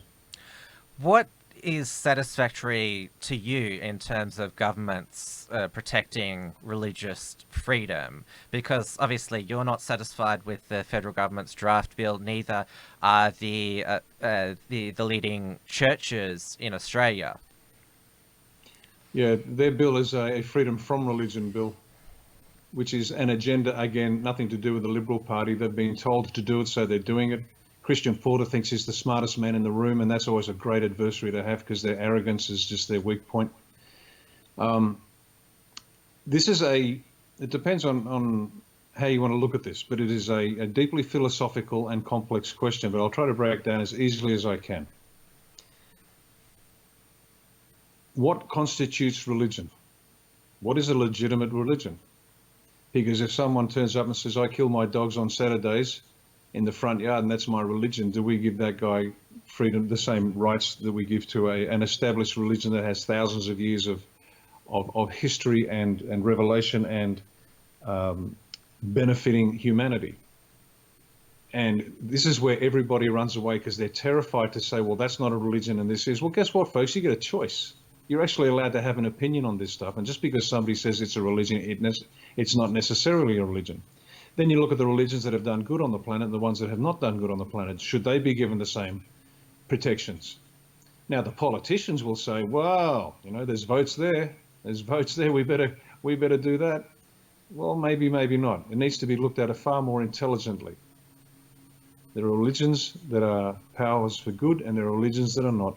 And like culture, not all religions are a path to God. It's like saying all alcohol, all drinks are a path to sobriety. That's just nonsense. Well, I think that any religion which, or preaches, or it implements aggression against a person, that is a problem. I think you know which religion I'm talking about. But religion, you asked what is religion? To me, it's a belief, because at the end of the day, we don't know what's on the other side, what's above, and that's why it's called faith, belief. And I myself am an atheist, but I can't prove that there's no God or that. That's why I call it a belief as well. And of course, you have the freedom to believe in a god or no god. You have the right to believe that there's aliens above, or feng shui, which is all about the spirit energy. But of course, when, like, for example, female genital mutilation, thankfully our high court ruled that it was not religious freedom, which is an important precedent. But the tricky thing is that, and it's come to fruition with the Israel Folau saga, is that in the era of woke corporations, is that I would say any unpopular belief, whether it be religious or not. I mean, it was Israel Folau's Instagram post was based on his religious belief, but we've also seen recently nationalists have their bank account closed because of or unspecified or commercial reasons, which everyone says corporations are entitled to their own free speech because they're people too. But what happens when these corporations are so powerful that they are even more powerful than the state, the original oppressor? It's we're at the fortunate position of now being able to decide what we want with this country. And the best way to discuss this issue, from my perspective, is from the secular position. We get to decide what it was, because the concept of freedom of religion made sense when 90% of the country believed in the same thing. It was you didn't need to specify, but that's now changing. So we need to look at this from a purely secular perspective. Forget religion, forget your particular religion, but from a purely secular perspective, what is best for the country? And you have to have an understanding of the country. Let's take an extreme position. Let's have no religion, okay? There is no religion. You're not allowed to have any religion. There is no religion. Well, a couple of countries tried that over the last 100 years, and that worked a real bomb, didn't it? You know, how many Chinese dead? 66 million Chinese. You know, whatever. The socialists, and I include the Soviets and the National Socialists in Germany under Hitler and Mao. Congratulations, fellas, you did a bang-up job. 100 million dead. So you just look at it and say, right, a country with no religion, the track record ain't great. And then you look at other religions and say, okay, well, this religion has killed, allegedly, what's the number? 270 million since they were founded in 635 by Muhammad. 80 million Indians were killed in the process. Just fantastic stuff. So you look at your history, and just purely from a secular perspective, you say, well, we get to decide who gets the freedom of this thing called religion. And then you've got another religion where, you know, silly old white men did things like ban slavery and paid compensation to slaveholders. We have to grow up. We have to actually now decide what we want, and this requires intelligent, educated, and erudite debate. Not pin-headed politicians in Canberra trying to figure out whether they can swing 3 extra Muslim votes in the western suburbs of Sydney. This is the future of the country at stake. But we have children in Canberra running the show. But this is really important. This is bigger than just Israel Folau. This is huge. This determines what this country will look like in 50, 100, 150 years' time. And we've got historical precedent right there, and the numbers are there. And if we've got any number of paths to go down, but if we choose the wrong one, this country isn't going to be worth living in anymore. Well, is the treatment of Israel Folau, there was a interesting contrast when Kyle Sandilands, who's probably Australia's most famous FM shock jock said on his Kiss FM radio program that if you believe the story of the Virgin Mary, you're as dumb as dog shit. And he probably wasn't expecting there to be a protest outside Kiss FM the next Monday morning. It seemed to be made up, that crowd, of both Lebanese Muslims and Christians, and they made the point, how come Israel Folau gets his career ruined, but Kyle Sandilands is allowed to say that. He did apologise, but it's interesting that he and his co-host Jackie Henderson, they've just gotten a pay rise, and they'll be earning not just a 7-figure salary, but 8 figures over the next phase of their contract. So they've got a massive pay. But like, obviously, if Kyle wants to make fun of Christianity, like, that's his free speech. Obviously, a lot of people found that offensive, as probably the most offensive thing to Christianity is the piss Christ show. But that's the thing. It's free speech is also, it offends, like what people say offends people, and it seems that it's only one side whose offense taking is legitimate. Well, that's again not an accident. First of all, I'm almost a free speech extremist. You know, sticks and stones will break my bones, but names will never hurt me. I learned that when I was 8 in 3rd grade. But it's no, sorry, I've lost the point I was going to make now. Oh, never mind. That only one side is allowed to take offence. Oh yeah, no, that's not an accident. One of the 5 threats that this country has been dealing with for the last 70 years at least, is socialism/communism. And I've mentioned this previously. I'll mention it again because there might be some new listeners who haven't read it or seen it. Get onto Google and Google the 45 goals of the US Communist Party. It was written by a gentleman called, the book was called Naked Communist by W. Cleon Skousen. And in it, he enumerated the 45 goals of the Communist Party in the 50s. And you can tick off all the goals that they have achieved. And if you want to see exactly why Christianity is targeted, but other ones aren't, it's in the book. Because they understood better than us what makes Western civilization work. And like termites, they got into the foundations and started gnawing away at the wooden beams. And it's starting to collapse. Christianity is one, the natural family is another. See, all these clever little young kids, and by young I mean anybody under the age of 40, that think that they believe what they believe because they're wise and intelligent and they can make up their own minds. They don't realise they've been played all their lives. All their lives. Read the book, check the 45 goals out, and you'll realise that you've been conned. Utterly conned. You know nothing about history, you know nothing about politics, you know nothing about culture, and you sit there thinking, yeah, let's take the piss out of the Christians, but hey, don't say anything about the Muslims because, you know, they'll cut my head off. Or don't make any jokes about the LGBT people. That's also a big no-no, as Dave Chappelle found out. Exactly. Say what you like. I don't care. No, in fact, I would say their best comedy is just one that offends everybody. Like, I'm not sure if you the Fat Pizza program, which is coming back. We'll see how that goes. But that was great because it just had a go at everybody. If you felt victimized, well, so did everyone else. Yeah, I mean, I remember watching. My son showed me, what's it called, the WOG show. There's been a few of them. Yeah, and it's just in fact, it was okay. Let me give you a personal example. 1989, the WOG's out of work. I went to see the show, and I was in the 5th, 7th Battalion out at Holsworthy, and a bunch of us went out, and there was a mate of mine, Con, who was obviously a Greek, and I was the Italian, and we had another mate who was born and bred true blue Aussie. And we're all sitting in the show watching WOG's out of work, and we're crying with laughter because, you know, we could see our childhood on stage. You know, the other kids turn up with Vegemite sandwiches and we turn up with a tongue sandwich, you know, things like that. And our Aussie mate was roaring along with us until they started taking the mickey out of the Australians. And then he sat stone-faced and he wouldn't laugh after that. So he could give it but couldn't take it. You've got to be a bit tougher than that. You know, life's tough enough. And if you can't take a laugh, then you're on the wrong planet. Go find somewhere else to live.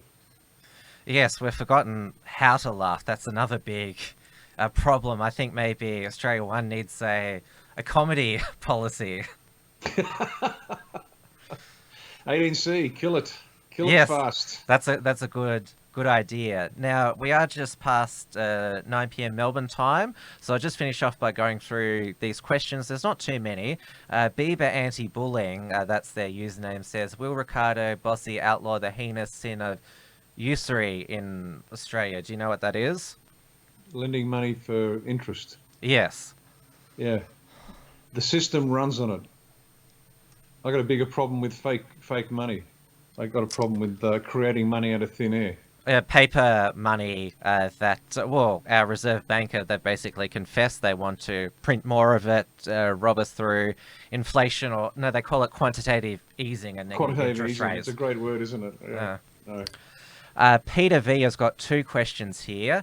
What is your stance on third world immigration, especially Islamic, abolishing or cutting the immigration rate? I think we sort of answered that, unless you want to clarify anything.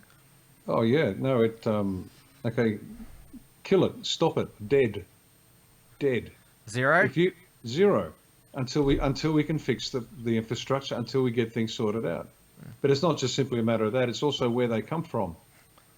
It's where they come. Let me give you an example. Take a wild guess of what percentage of Afghans want Sharia law. And Sharia law, for those who aren't familiar with it, that's where a woman's testimony in court is worth half of that of the man. If a woman is raped, she needs 4 male witnesses to testify the rape took place, otherwise it didn't. So that's Sharia. So what percentage of Afghans want Sharia? Anybody? Hands up? Correct. 99%. So 99 out of 100 Afghans want Sharia law. So is that a country we want to be bringing into Australia? I don't think so. And you can just keep going around the planet because it's a cultural thing. It's not racism, it's just smart. So we get to pick who we bring here, why we bring them here, keep the mix about right, because we like the country the way it is. There's a reason why people are coming to Australia. It's a Judeo-Christian Western democracy. And built into that is everything that made it what it is. And if you keep bringing other elements to it, it ceases to be that and it becomes like the rest of the planet. And I've been in the fortunate position where I've lived and worked for years in less salubrious places than Oz. And final question is also from Peter V. With the possible religious discrimination laws, would that give rise to a national blasphemy laws, which I think is the ultimate thing which all parties want to avoid? Oh, they've already got it in ACT, and that's what they want to bring in. They want to bring in blasphemy. They want to bring it in. They will tell you they're against it. But our wonderful ASIO chief, Duncan Lewis, refused to comment because he was afraid he might be blasphemous. Now, that's a bit of a concern. Well, we've got in Victoria the Racial and Religious Tolerance Act 2002, which the first high-profile target of that was Danny Nyalia, when he was simply quoting what was in the Quran, and currently appealing his conviction under it is Blair Cottrell for the United Patriots Front mock beheading during their activism against the Bendigo mosque. So yes, we do have one in Victoria. In fact, Fiona Patten, who's the Reason Party MLC in the Upper House, wants to introduce universal hate speech laws, which will cover everything and will cover internet trolling as well. It's been termed 18C on steroids, which I think is putting it mildly. Yeah, the end of the world is nigh. If that happens, forget it. It's game over. Well, I'm sure you're under no illusion. I'll finish this by saying you've got monumental task ahead of you, but you're more than ready for the challenge, and you've got quite a bit of time before the next state and federal election. But in the meantime, if people are interested in learning more or perhaps getting on the mailing list, how can they do that? Go to the website, australiaoneparty.com. That's australiaoneparty.com. Put your details in, and as we grow, we'll let you know what we're doing and how they can get involved. And I'll certainly have you back on in the not too distant future for a progress report, because it's certainly something we at the Unshackled will be interested in monitoring and reporting on. Thanks, Tim. It's been an absolute pleasure. Thank you so much. Have a good night.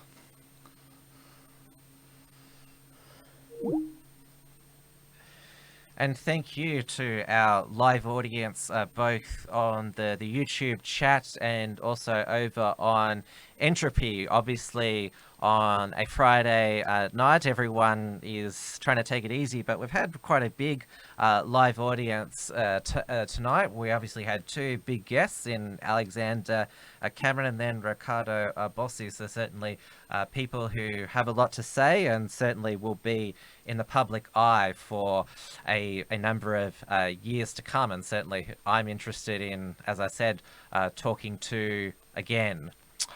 So that's all for tonight's show and for this week, because as I mentioned, I'm not doing a show this Sunday, which is why I've done a double feature tonight, doing a late one on a Friday night. I'm looking forward to a feed and a bit of a kickback after this. As you all know, that at the moment, WilmsFront live streams exclusively to the Tim Wilms YouTube channel, so make sure if you haven't yet, please subscribe to the channel, click the bell to allow notifications for when we go live, because YouTube likes to hide that. Please give this video and other episodes a like, leave a comment below, and also share to help spread the word.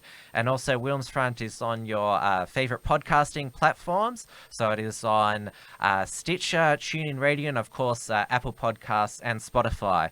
And you can check out the already large archive of episodes by going to the dedicated show website at timwilms.com. Also, please follow me on social media. I'm on facebook.com/WilmsFront for now. I'm also on twitter.com/WilmsFront. I'm also on gab.com/TimWilms, as I mentioned, one of my favorite free speech social media platforms, and also minds.com/TimWilms. And of course, this concludes the Australian alt media lineup for the week. But my colleague Steel Archer at The Unshackled, his detonation program is live most weekday mornings on his dedicated Detonation YouTube channel. And he's also got his own show website now at steelarcher.com. Don't forget our friends that we work with in the Australian alt media community, James Fox Higgins over at his Rational Rise YouTube channel is still broadcasting the Patriarch Hour and various other occasional content. He also has his blog at rationalrise.com. And of course, there's Maddie Rose from Maddie's Modern Life, his YouTube and BitChute channel.